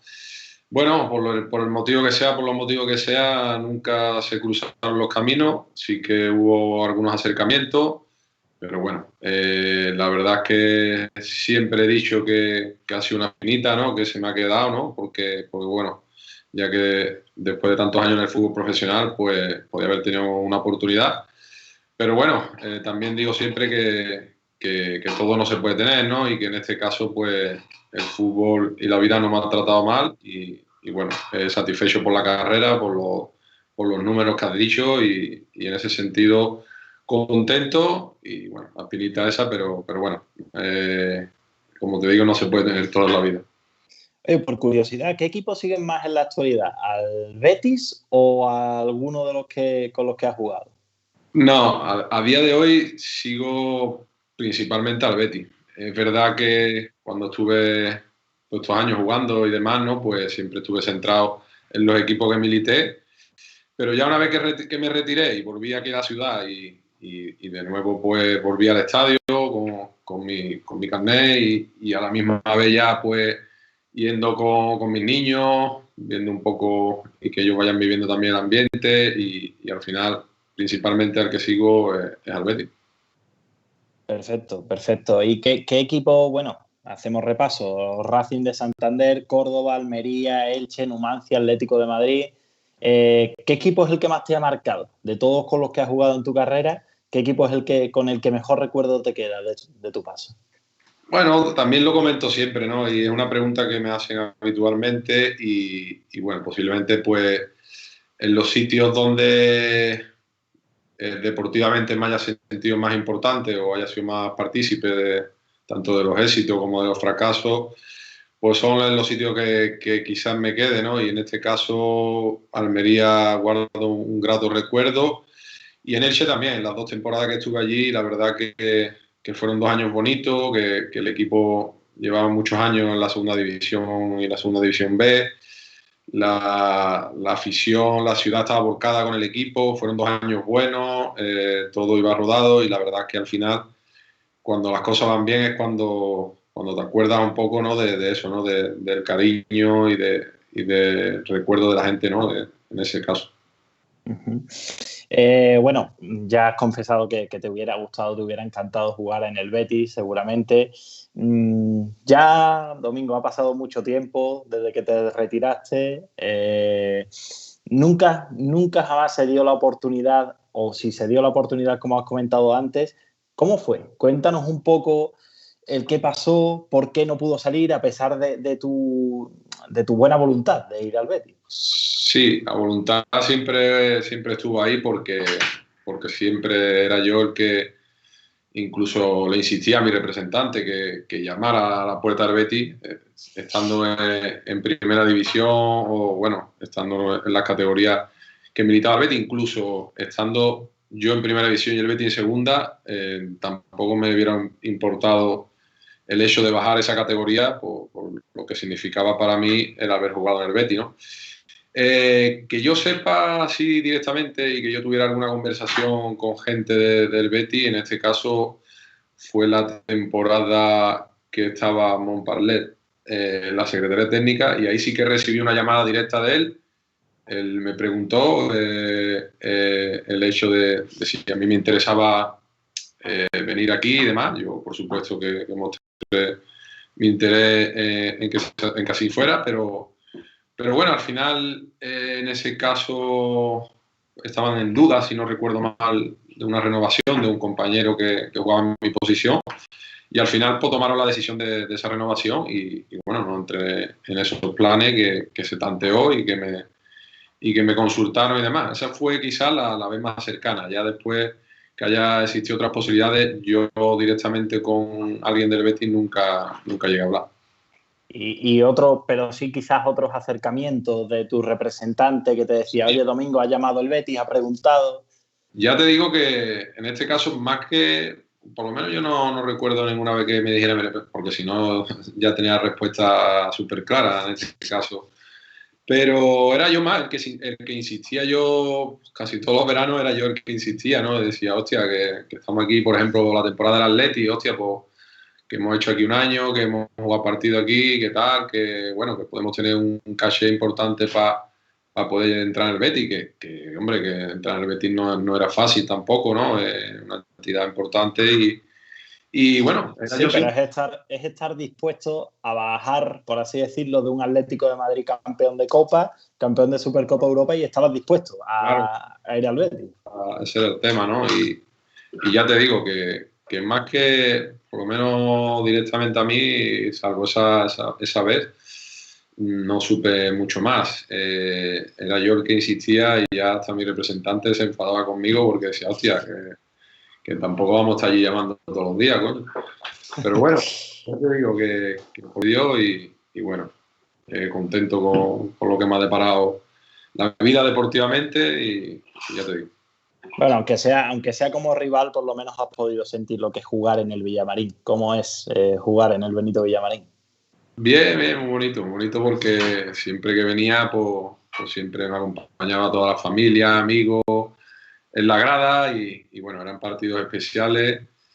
Y tengo que decir, reconozco que quizás para mí eran más especiales los partidos con el Sevilla, en el Sánchez-Pizjuán. La verdad que me gustaba mucho jugar en el campo de Sevilla, me motivaba muchísimo. Y uno de los partidos con más mejor recuerdo que tengo es de una victoria que tuvimos allí con el Almería, que fue un 1-4, que aparte fue una victoria contundente. Y ya te digo que a ver, que era bonito venir al Villamarín, pero quizás me gustaba más o me motivaba más el hecho de ir al Sánchez-Pizjuán. Te picaban los compañeros de, oye, Domingo, que vamos a ir al Pizjuán, tienes que meter un doblete.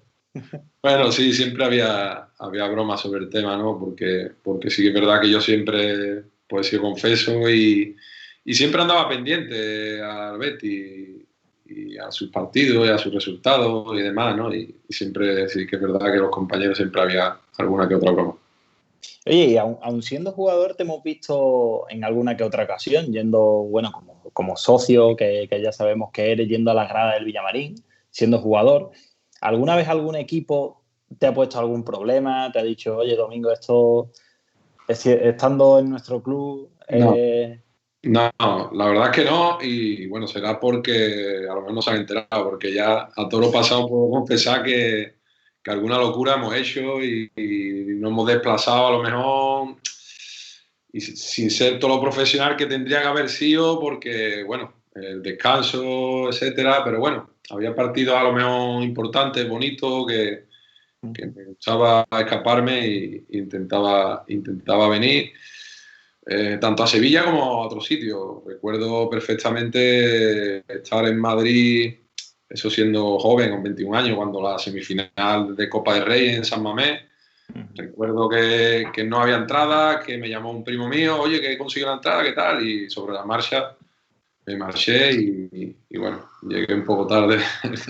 llegué a la hora para entrenar, pero sí que es verdad que bueno, que si hoy en día yo que pretendo entrenar y demás, me entero que un jugador me ha hecho eso, no me haría mucho shit, la verdad. Claro. Bueno, todo sea con tal de ver al Real Betis Balompié. Por otro lado, bueno, uno de los equipos con los que más has jugado, más partidos has jugado y como has dicho, mejor recuerdo te ha dejado es el Elche. El Elche, el próximo rival del Real Betis Balompié. ¿Sigues la actualidad del Elche? ¿Cómo crees más o menos que recibirá el Betis? Intento seguir más o menos noticias, etcétera, y bueno, he visto que le ha sido muy difícil terminar el playoff, confeccionar la plantilla, la han hecho muy rápidamente todo, un propietario nuevo, con otras ideas, un cambio brusco de entrenador, donde la plantilla parece que estaba con él, y bueno, yo doy fe que un magnífico entrenador y un magnífico gestor de grupo, porque lo tuve como director deportivo en el Numancia y después como entrenador, Pacheta. Y bueno, un poco, ya te digo, sigo la actualidad de noticias y demás. En concreto, el otro día seguí el partido contra el Valencia. La verdad que hicieron una gran primera parte. Me sorprendió un poco el dibujo táctico, que jugó con 3 centrales, 2 carrileros. Si no recuerdo mal, los partidos anteriores yo no lo había visto en esa disposición. Y bueno, eso quiere decir que el entrenador pues un poco plantea los partidos también en función al rival y bueno, entiendo que vienen con una buena dinámica. El Betis, aunque inició bien, también no tan buena y bueno, me imagino que será un partido disputado como cualquier partido de la categoría. Aquí no hay partidos fáciles y está visto y comprobado. Se enfrenta al Betis, un Betis que, como bien has dicho antes, lo siguen más que a ningún otro equipo y por tanto me vas a poder responder perfectamente a esta pregunta. ¿Qué es lo que piensas, tanto en tu época como jugador, como ahora? Has seguido al Betis y los has visto que nunca ha llegado a triunfar como se esperaba. Por ejemplo, la viva imagen es esta temporada, que los 4 primeros partidos fueron muy buenos. Después ha venido el equipo bastante más abajo, lleva 3 partidos ganados, pero 4 perdidos.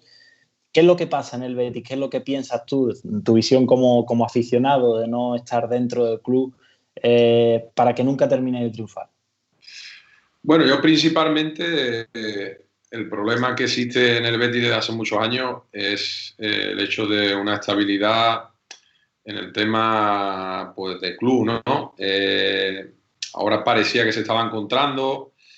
Es verdad que hubo unas complicaciones porque el hecho de incorporar a Lorenzo Serraferrer yo creo que fue un gran acierto a la hora de unir fuerzas, a la hora de un poco pues la gente que bueno, que tiene prisa por los resultados y que quiere que el Betis gane y gane cosas y haga cosas importantes.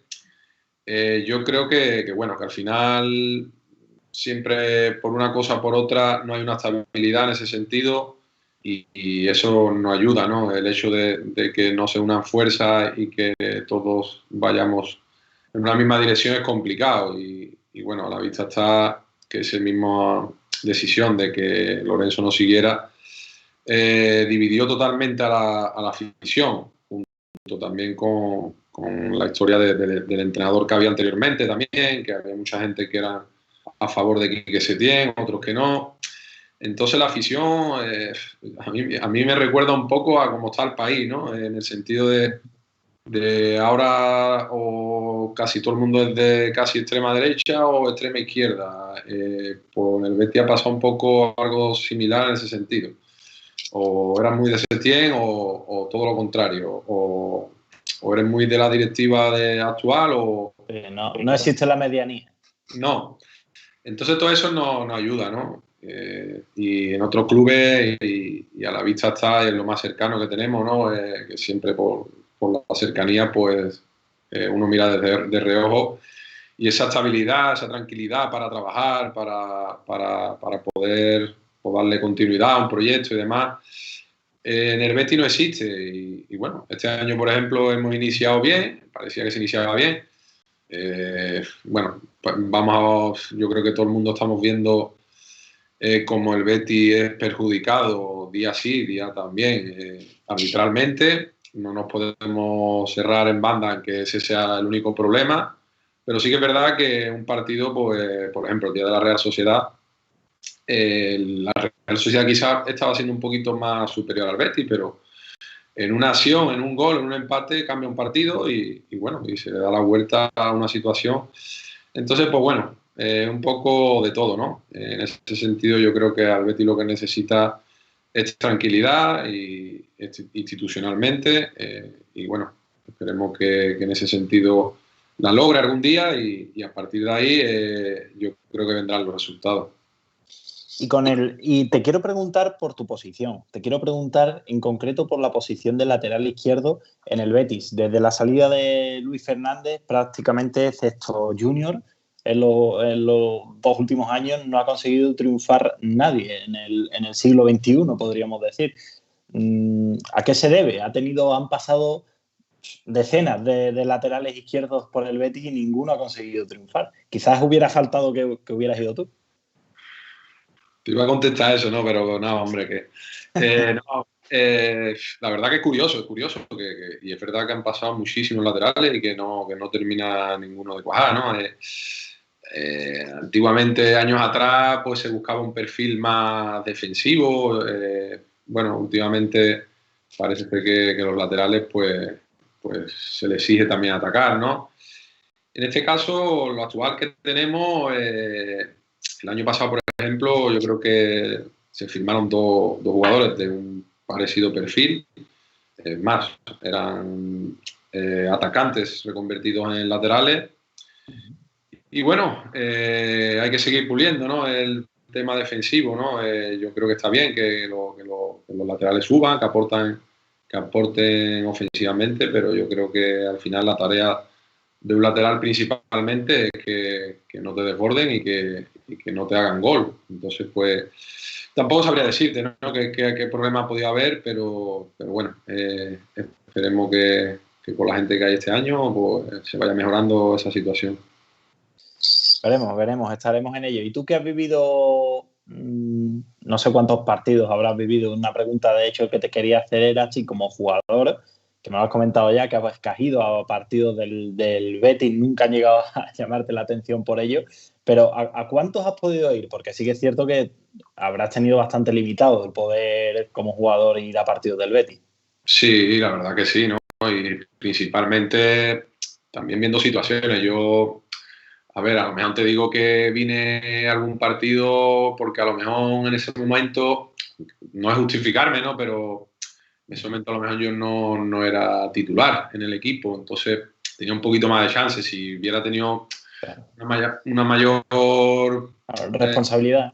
Entonces quizá me lo hubiera pensado, ¿no? Pero no sé, recuerdo haber venido a más de un derbi y bueno, el partido este de Bilbao, poco más, ponle que hayan sido en toda mi carrera por 3 o 4 quizás, o por ahí. Claro, normal. ¿Y cómo los vives? ¿Cómo vives desde la grada? Tú que estás acostumbrado a estar más en el terreno de juego que en la grada, ¿qué diferencias notas, sobre todo en cuanto a tensión y nervios, de vivir un partido y jugarlo en el césped a vivirlo en la grada? Bueno, diferente porque en el césped tienes que tener la concentración y la atención al 200%, ¿no? Entonces, en la grada lo vives un poco más relajado, en que no depende directamente de tu trabajo, el resultado, pero bueno, es otra forma, ¿no? Y bueno, siempre se intentaba ayudar desde la grada en lo que se pudiera. Es diferente. Las dos cosas son bonitas y bueno, si te digo la verdad, a día de hoy echo de menos jugar y seguramente me quedo con estar dentro del campo que en la grada. A lo mejor si Alex Moreno no mejora, pues a lo mejor te pegan un toque. No creo. Vamos a concentrarnos, me quiero pasar a tus dos únicos títulos conseguidos en tu carrera, Supercopa de Europa, que la conseguiste con el Atlético de Madrid, pero sí que es cierto que, bueno, si no recuerdo mal, llevabas pocos días en el equipo, entonces prácticamente no tuviste ni la ocasión de disfrutarla. Pero la que sí pudiste jugar más fue la Copa del Rey, que ganó el Atlético de Madrid. Eliminasteis al Betis en cuartos de final. Uh-huh. No jugaste ese partido, si no recuerdo mal, pero...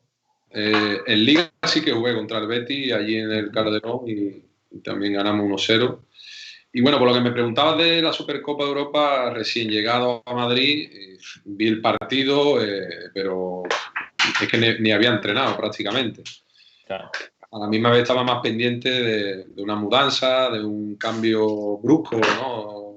Cuando cambios de ciudad, de trabajo. Estaba más pendiente de otras cosas.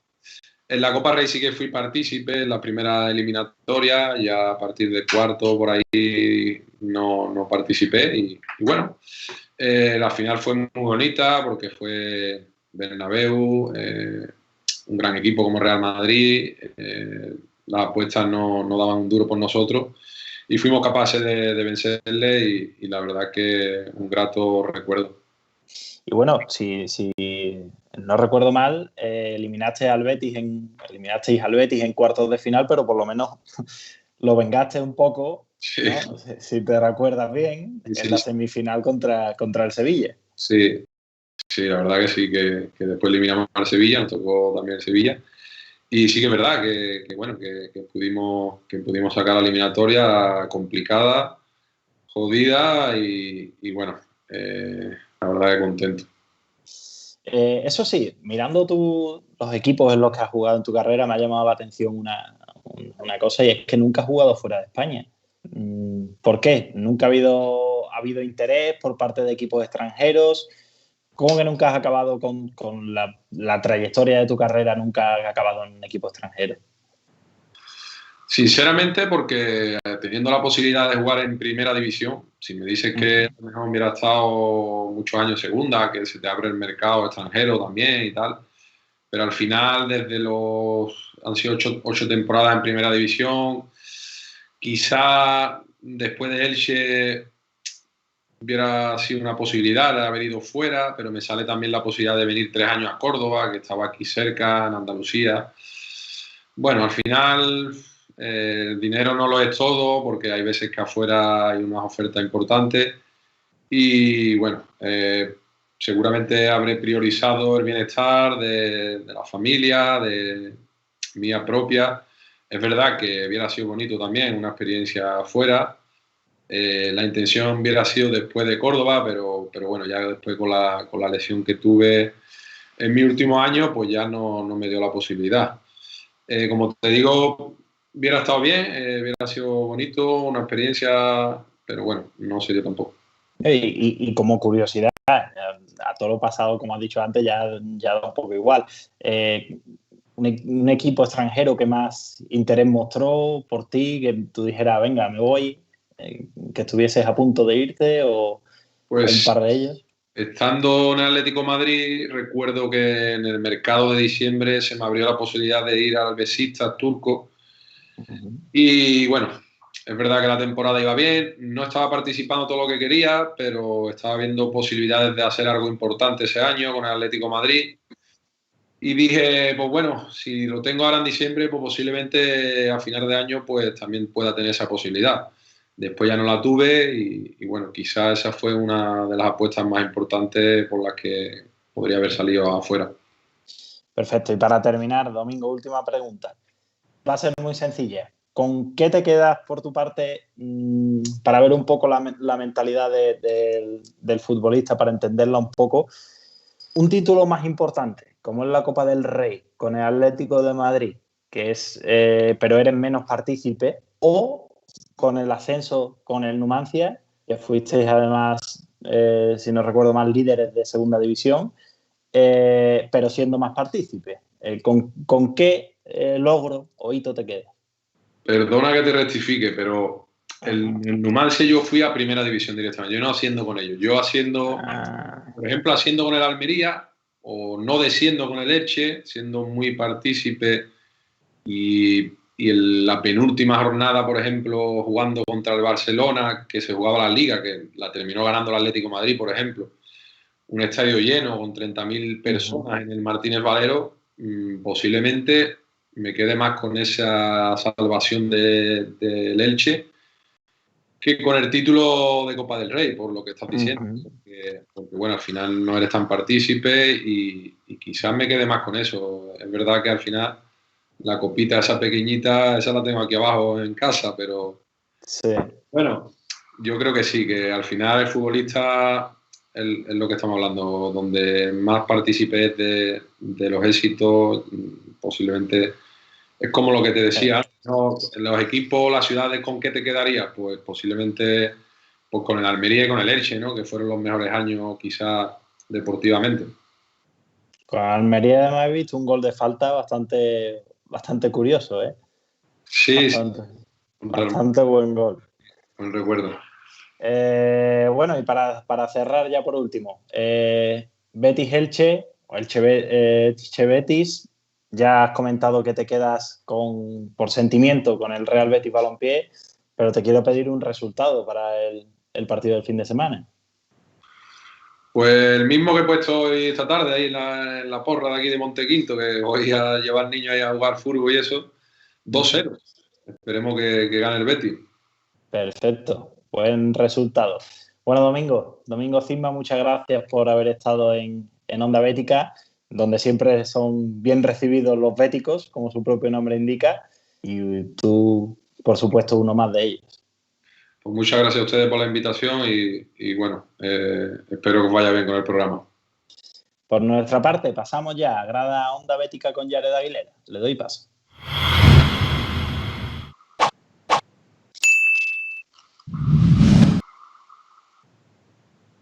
Estamos ya en la sección del final del programa, estamos en Grada Onda Bética, José Andrés Carrasco, llegamos a esta parte ya para terminar estos últimos minutos de contenido en este directo del lunes, nuevamente en Presos de tus 13 barras. Los dos solamente, nos ha dejado Rubén Fariña en esta ocasión, así que tocará salvar la casa como se pueda entre nosotros dos.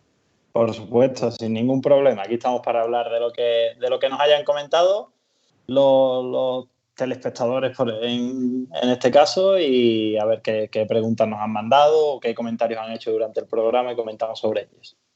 Oye, antes que otra cosa, porque es la primera vez que entrevistas en este espacio con Domingo Cisma, yo lo bautizaría como otro loco de la cabeza, ¿eh? Ya es verdad que después de retirado se pueden confesar algunos pecados que yo creo que le dan para eso, para esa denominación.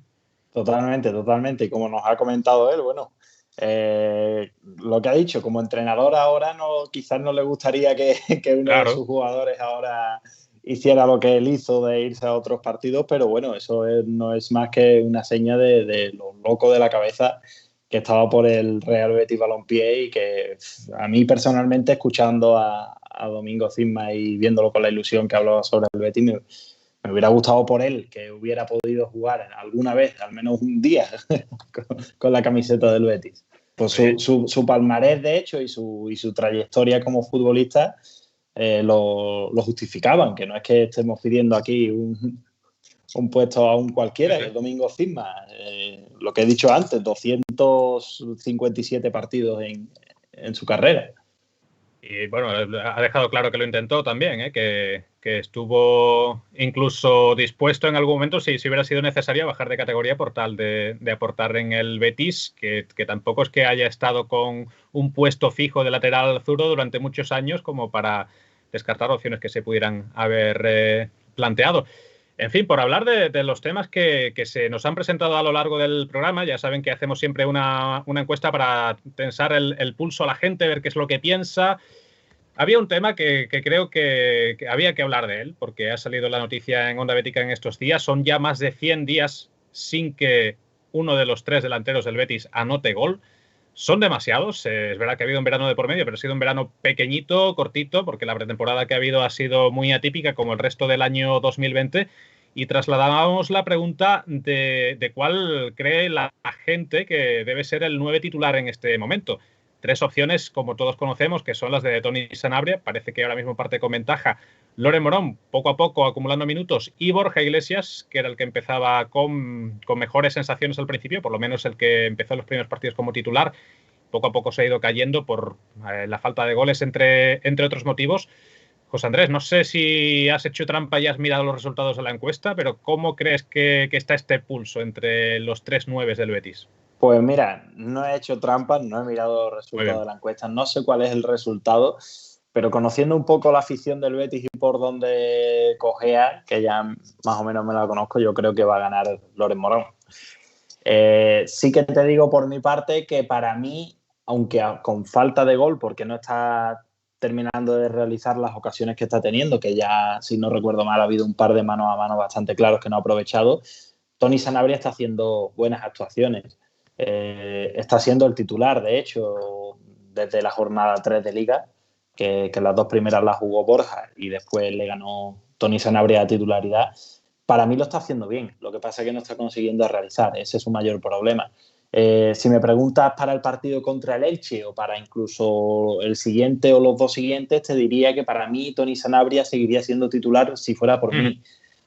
Si sigue por muy buenas actuaciones que haga, dispute muchos balones, gane genere mucho juego de espaldas y tal, si no consigue meter gol, pues mira, yo le doy paso a Loren Morón, que aunque sí que es cierto que no ha tenido prácticamente nada de pretemporada, de hecho creo que la jornada 1 ni fue convocado, o sea, es que no ha tenido pretemporada. Ha tenido el COVID de por medio que evidentemente ha lastrado esa progresión que hace falta tener en verano para llegar a punto. Entonces, dentro de un par de partidos ya llega un momento en el que, mira, has tenido bastantes entrenamientos ya para ponerte en forma y recuperar el tono y ya ser titular en el Betis. Para mí debería empezar a serlo ya. Bueno, si quieres ahora hablamos un poquito más de cada uno y de lo que puede ofrecer, porque creo que en el debate ha sido uno de los temas que más juego ha dado, pero te digo antes los resultados de la encuesta y algunos de los comentarios que nos han llegado al respecto. Gana Loren Morón, efectivamente, pero por un margen estrechísimo, 48 a 47,5%, es decir, solo medio punto de diferencia. Prácticamente el 100% lo tienen entre ellos porque Borja Iglesias, y esto también creo que hay que mencionarlo, solamente el 4,5%, el delantero titular a principio de temporada y por el que se desembolsaron casi 30 millones de euros. El delantero más caro y con más valor de mercado actualmente, porque aún con mucha depreciación sigue siendo el jugador con más valor de mercado del Betis. Llamativo, no por nada, lo justifico 100%. Llamativo y lamentable por su parte. Pero bueno. Sí, sensacional a la par que lamentable, es algo que le gusta mucho decir a un compañero como Rafa Trius, que a ver si tenemos también en próximos programas.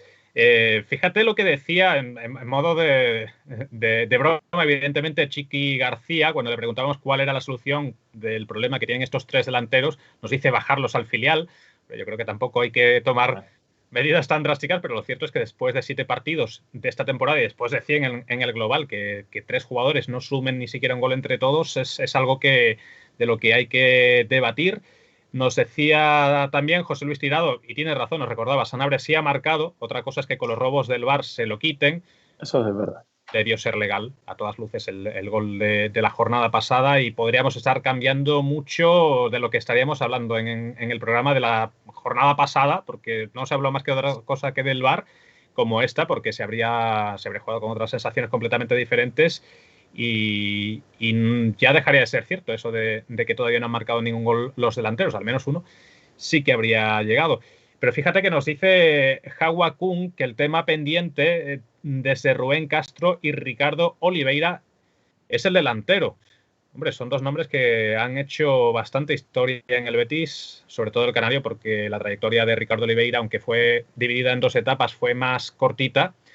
Pero sí es verdad que se quería dejar a un lado ese debate con Borja Iglesias. El Betis necesitaba un 9 y parecía que en ese momento era la opción de mercado a la que podía aspirar un equipo que quiere estar en Europa, que tenía cierto dinero para hacer una inversión.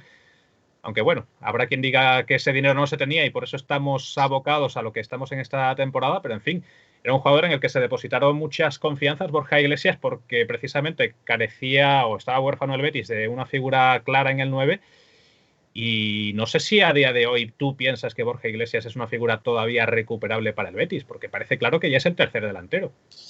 Yo me niego a pensar que no sea recuperable. Es lo que comenté el otro día en el último programa. El Betis tiene un problema muy serio con Borja Iglesias. Se ha gastado 30 millones en un futbolista que ha metido 3 goles en una temporada y 6 partidos. 7 partidos que llevamos de esta. Sí. Entonces, tiene un problema muy gordo, porque es que la media de goles, siendo un goleador nato, que el Betis lo fichó por eso, el Betis no lo fichó por su excelente físico, por su excelente técnica con el balón en los pies, no, lo fichó porque era un killer del área, era un jugador que estaba siempre ahí para empujar el balón y meter el gol. Lleva 3 en casi 50 partidos con el Betis. Entonces es bastante preocupante y tiene un problema muy serio porque la depreciación sigue bajando.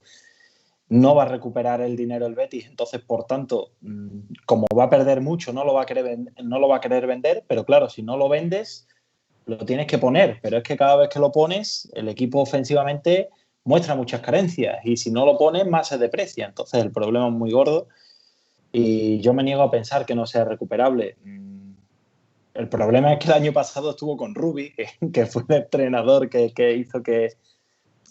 Porque es que, claro, si no hubiera estado Rubi, te diría, bueno, si algún día llega el entrenador con el que triunfó en el Español o triunfó en el Zaragoza, pues claro, a lo mejor consigue sacar lo mejor de él. Pero es que el año pasado ya estuvo con el entrenador que estuvo en el Español y no consiguió sacar lo mejor de él. Entonces, y llegó precisamente por petición de Rubi, porque todo apuntaba en ese momento a que el elegido, el que iba a venir, era Gerard Moreno, que venía de una temporada muy parecida en el Villarreal, después de haberse hinchado a marcar goles precisamente en el Español. La primera temporada en territorio castellonense fue bastante mala y luego sí es verdad que lo ha sabido corregir. No sé si podría seguir ese ejemplo, ¿no? Te digo yo que llega a ir al Betis y hace la misma primera temporada que hizo en el Villarreal. 2 goles. Sí, literalmente fueron 3 goles los que anotó, o sea que ha sido una progresión muy parecida a la de Borja Iglesias sin tener en cuenta, evidentemente, que Gerard Moreno luego ha mejorado muchísimo sus registros y ahora mismo es uno de los delanteros con más opciones de liderar el ataque de la selección. Esperemos que le pase igual. Y por cierto, Yaré, antes de pasar de esto, me gustaría comentar sobre el comentario que ha llegado de bajar a los 3 al filial. Yo no soy tan extremista de bajar a los 3 al filial, pero sí que quiero echar una vista al filial. Y es que en el filial hay un delantero que se llama Raúl García de Haro, que es un pedazo de delantero como la copa de un pino. Entonces, bueno, por favor que Pellegrini eche un ojo ahí porque De momento, ya te digo, 102 días sin marcar ningún delantero del Betis. Ahí está Raúl. Están Juanmi, está Aitor Ruibal, que también pueden jugar en esa posición. Lo han hecho en muchos partidos en primera y en segunda división. En el caso de Ruibal, en fin, opciones habría también para más allá de esos tres delanteros que no consiguen marcar, buscar otros registros. Pero fíjate lo que nos dice Tarugo Bético en el chat del directo, es que para el juego que propone y quiere hacer el Betis, ninguno de los tres delanteros que tiene le vale. En el debate quizás hemos llegado al consenso de que Loren, por la forma que tiene de participar en el juego, por los desmarques que hace y por cómo se podría asociar con los tres de atrás, que son los que generan principalmente el juego en el esquema actual de Pellegrini, puede ser el idóneo. De momento no ha partido en la titularidad, pero no sé si te parece el que a la larga, para a lo que quiere el Betis proponer, puede ser el más indicado, o incluso si tú crees que podrían jugar mejor dos juntos y un poco replantearnos todo, porque después de esta última derrota, que ya van 4 en 7 partidos, algunas cosas va a haber que pensarse. Algunas cosas va a haber que pensar, sobre todo, pero algunas cosas va a haber que pensar ya contra el Elche. No hay que esperar mucho más porque esta mañana lo comentaba. El Betis ya tiene el problema con esta derrota del Atlético de Madrid de que ya le están entrando las dudas. Ya le está entrando el miedo, ya le está volviendo a entrar las dudas, la falta de confianza. El comienzo fue muy bueno, ahora han venido varias derrotas seguidas y el problema en el Betis es que todo lo que no sea ganar al Elche el domingo, el sábado, no sé bien cuándo es el partido todavía. Sí, es el domingo, ya luego el sábado el Barça, que es lo que viene después. El domingo, como todo lo que no sea ganar al Elche el domingo, más aún teniendo en cuenta que después viene el Barça, ya es un desastre para el Betis de Pellegrini. Sobre todo porque ya empiezan las dudas, empiezan los nervios, empieza la ansiedad, empieza lo mismo y lo mismo y lo mismo del año pasado. Entonces, todo lo que no sea, ya te digo, ganarle al Elche no es bueno para el Betis y menos teniendo en cuenta que, como tú has dicho, viene el Barcelona después. Entonces, algo hay que tocar, algo hay que ver, porque para mí, sinceramente, aunque parezca muy a la gresca decirlo así de claro, la del Elche es la primera final del Betis esta temporada. La primera final, sobre todo, ya no por los resultados, porque es una temporada muy larga, una carrera de fondo y puede cambiar mucho la cosa, pero sobre todo por esto, por lo psicológico y por lo mental, para mí es la primera final de la temporada del Betis. A mí me parece muy importante también, y por eso era una de las cuestiones que trasladaba al debate ya en la parte final, encarando al próximo rival, que es el Elche. No sé si se me ha llegado a entender del todo, porque me respondían, no, hombre, Pellegrini tampoco se la juega. Hablaba más de eso, del futuro del Betis a corto o medio plazo, porque las dinámicas tienen que ser positivas desde el inicio si quieres que el equipo se acabe sentando y acabe peleando por lo que todos queremos, que es entrar en Europa, porque en parte estamos todos de acuerdo en que si este año no se entra en Europa, el agujero económico que puede haber y la desbandada, si este año ya se ha hecho un esfuerzo por mantener la plantilla, puede ser curioso. Y bueno, en ese aire de optimismo o pesimismo también nos lanzaba una pregunta Jennifer Gallego, si creemos que Pellegrini va a saber revertir esta situación de 2 derrotas consecutivas, o si en realidad todo habrá sido un espejismo y nos estamos encontrando, mejor dicho, con un baño de realidad. ¿Qué piensas tú? ¿En qué bando te sitúas? ¿El del optimista o el del que empieza a verlo todo de un color más oscuro ya? Yo empiezo a verlo gris, pero todavía soy bastante optimista. Yo creo que el Betis de Pellegrini ya no es que no sea ya no es que estemos viendo la realidad y lo de antes haya sido un espejismo y demás. Es que el Betis está obligado a remontar el vuelo, simplemente por el simple hecho de lo que tú has dicho, la desbandada de jugadores que puede ser esta temporada no llegar a Europa, el contrato casi millonario que se le ha hecho a Pellegrini, firmado por 3 años, con la situación del COVID, la situación económica tal y como está, todo lo que no sea ir a Europa supondría, por supuesto, la destitución de Pellegrini. La destitución de Pellegrini costaría una pasta al Betis, una pasta que no tiene. Entonces, entre eso, la desbandada de jugadores, el tener que prescindir del contrato de Pellegrini, un contrato casi millonario, como he dicho antes, Que se ha hablado mucho de las cuentas, en definitiva, de que este año es crucial para que las cuentas se acaben rectificando, porque se ha hecho una inversión importante y en 2 años seguidos no se ha entrado en Europa. Esta es como casi la última bala que no nos paramos a verlo, pero es el año más difícil de todos para Aro y Catalán, ¿eh? Es el año más difícil. Puede ser la última bala, perfectamente. Con más presión, sin duda. Sin duda, con más presión. Como no salga bien el proyecto este año, con Pellegrini y demás, que yo he sido, ya lo sabes tú, Yared, he sido uno de los principales que ha dicho yo quiero a Pellegrini. El primero que lo dijo, literalmente. El primero que lo dije, yo confío 100% en Pellegrini, pero ya empieza a verse la cosa con estas 2 últimas derrotas, empieza a verse gris. Y sobre todo lo que he dicho, como no sea todo lo que no sea ganar al Elche, ya empieza a verse bastante gris oscuro, sobre todo mentalmente. Ya empieza otra vez la ansiedad, los nervios, la necesidad de ganar, la obligatoriedad de hacerlo. Y todo lo que no sea ganar al Elche, como ya digo, mentalmente puede ser un punto de inflexión este partido. Nos apunta otra clave por el chat. Prácticamente ya con esto vamos cerrando el programa de hoy porque estamos ya en los últimos minutos de emisión. El mismo Tarugo Bético, González Vela, nos decía, y también quizás el problema que hay en el equipo es que los jugadores de segunda línea psicológicamente les afecta y mucho. Saben que van a tener que hacer mucho más para que el que esté arriba la enchufe. Todavía dándole un poco de vueltas al tema del delantero. A ver, no sé si después querrás apuntar algo más en ese sentido. Yo más o menos, pues todo lo que tenía que apuntar en torno al delantero ya lo he tratado. Pero si tenemos que hablar sobre el optimismo, el pesimismo de cara a afrontar las próximas jornadas y los próximos meses ya incluso de competición, sí que veo importantísimo este partido ante el Elche, pero todavía soy optimista un poquito más que pesimista. Digamos que este partido último se me ha hecho frío, se me ha hecho más difícil analizar qué es lo que ha fallado, qué es lo que tiene que hacer el Betis, porque hay que empezar a cambiar cosas. Pero le doy una vuelta a los partidos que ha habido y, bueno, lo del Getafe fue un desastre absoluto, pero salvo eso, creo que no ha habido actuaciones desastrosas tampoco. Lo del Atlético de Madrid fue una muy buena primera parte que, por las carencias que venimos comentando, no se consiguió transformar en dominio en el marcador y acabó siendo esa pegada atlética la que decantó el partido cuando el Atlético ya sí llegó y enchufó las que tuvo.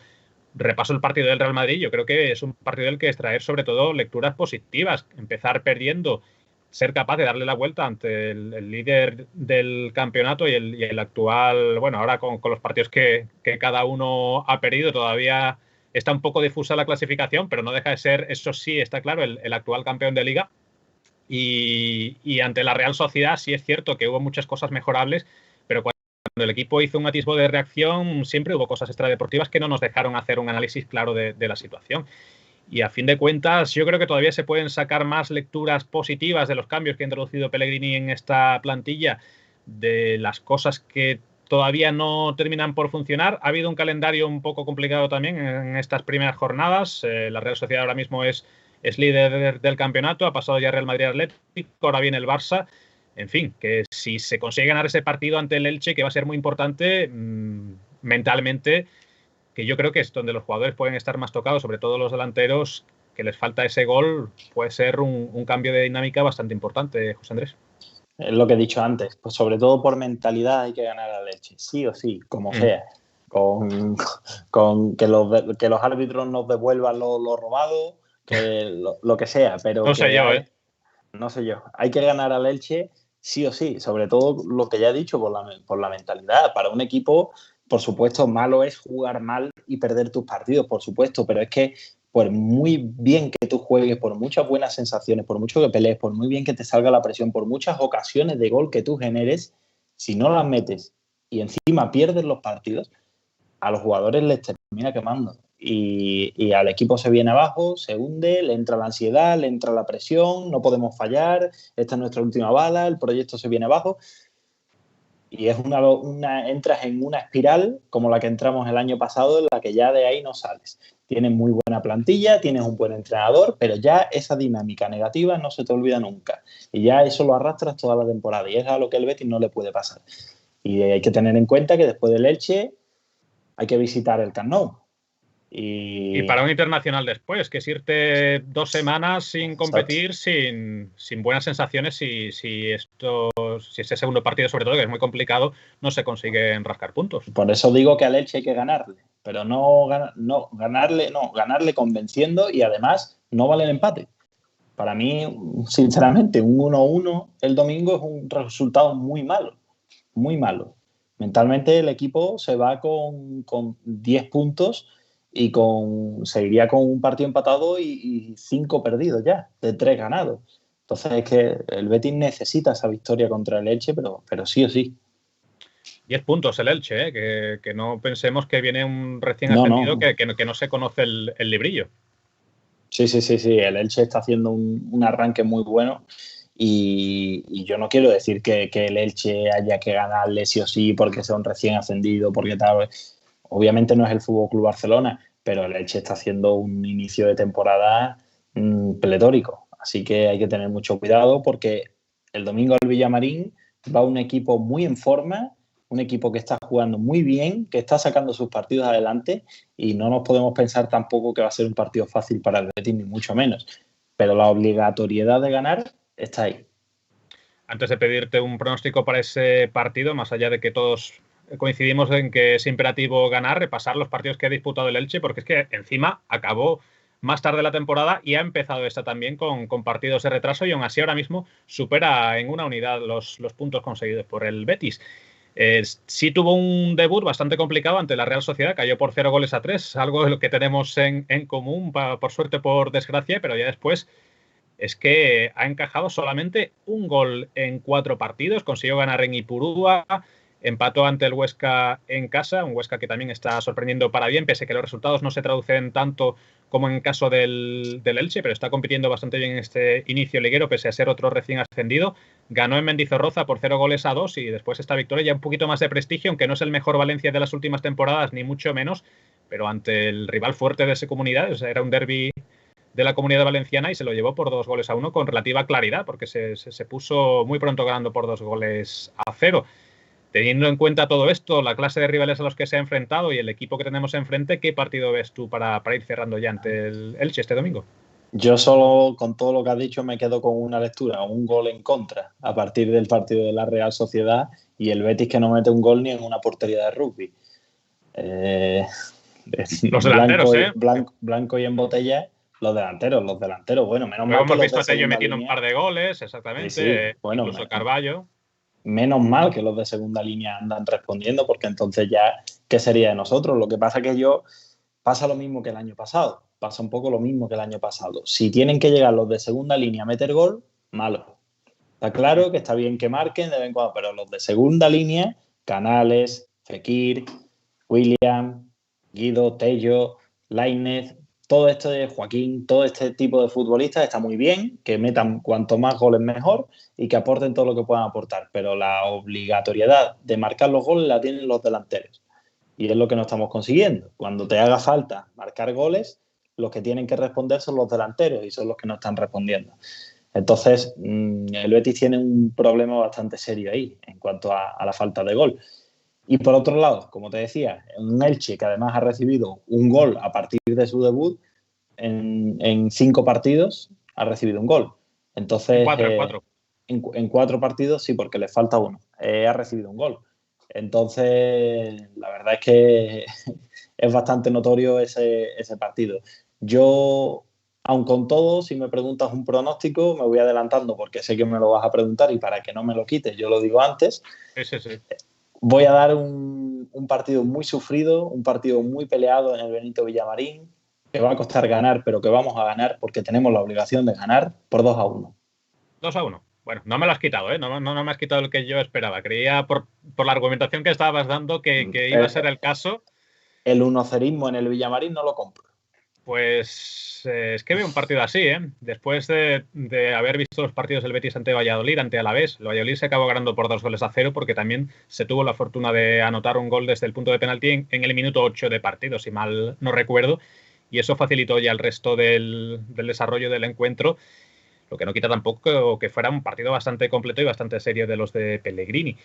Y ante un Elche que estamos viendo que cogea del mismo pie que ese tipo de equipos, pues yo es que veo un 0-0ismo hasta que haya un toque de inspiración que ojalá sea de uno de los 3 delanteros. Me da igual que sea Sanabria, que sea de Loren, que sea de Borja Iglesias, pero uno de los 3, por favor, que anote el tanto de la victoria, porque primero, porque los 3 puntos van a ser importantes y yo veo también un partido muy ajustado. Y si es uno de ellos, psicológicamente, el balón de oxígeno que va a recibir no solo el que lo meta, sino sus 2 compañeros en el ataque y el resto de jugadores de la plantilla va a ser enorme, José Andrés. No sé cómo lo ves. Es que como tenga que llegar Alex Moreno en el minuto 88 para meter el gol, es que no lo celebro.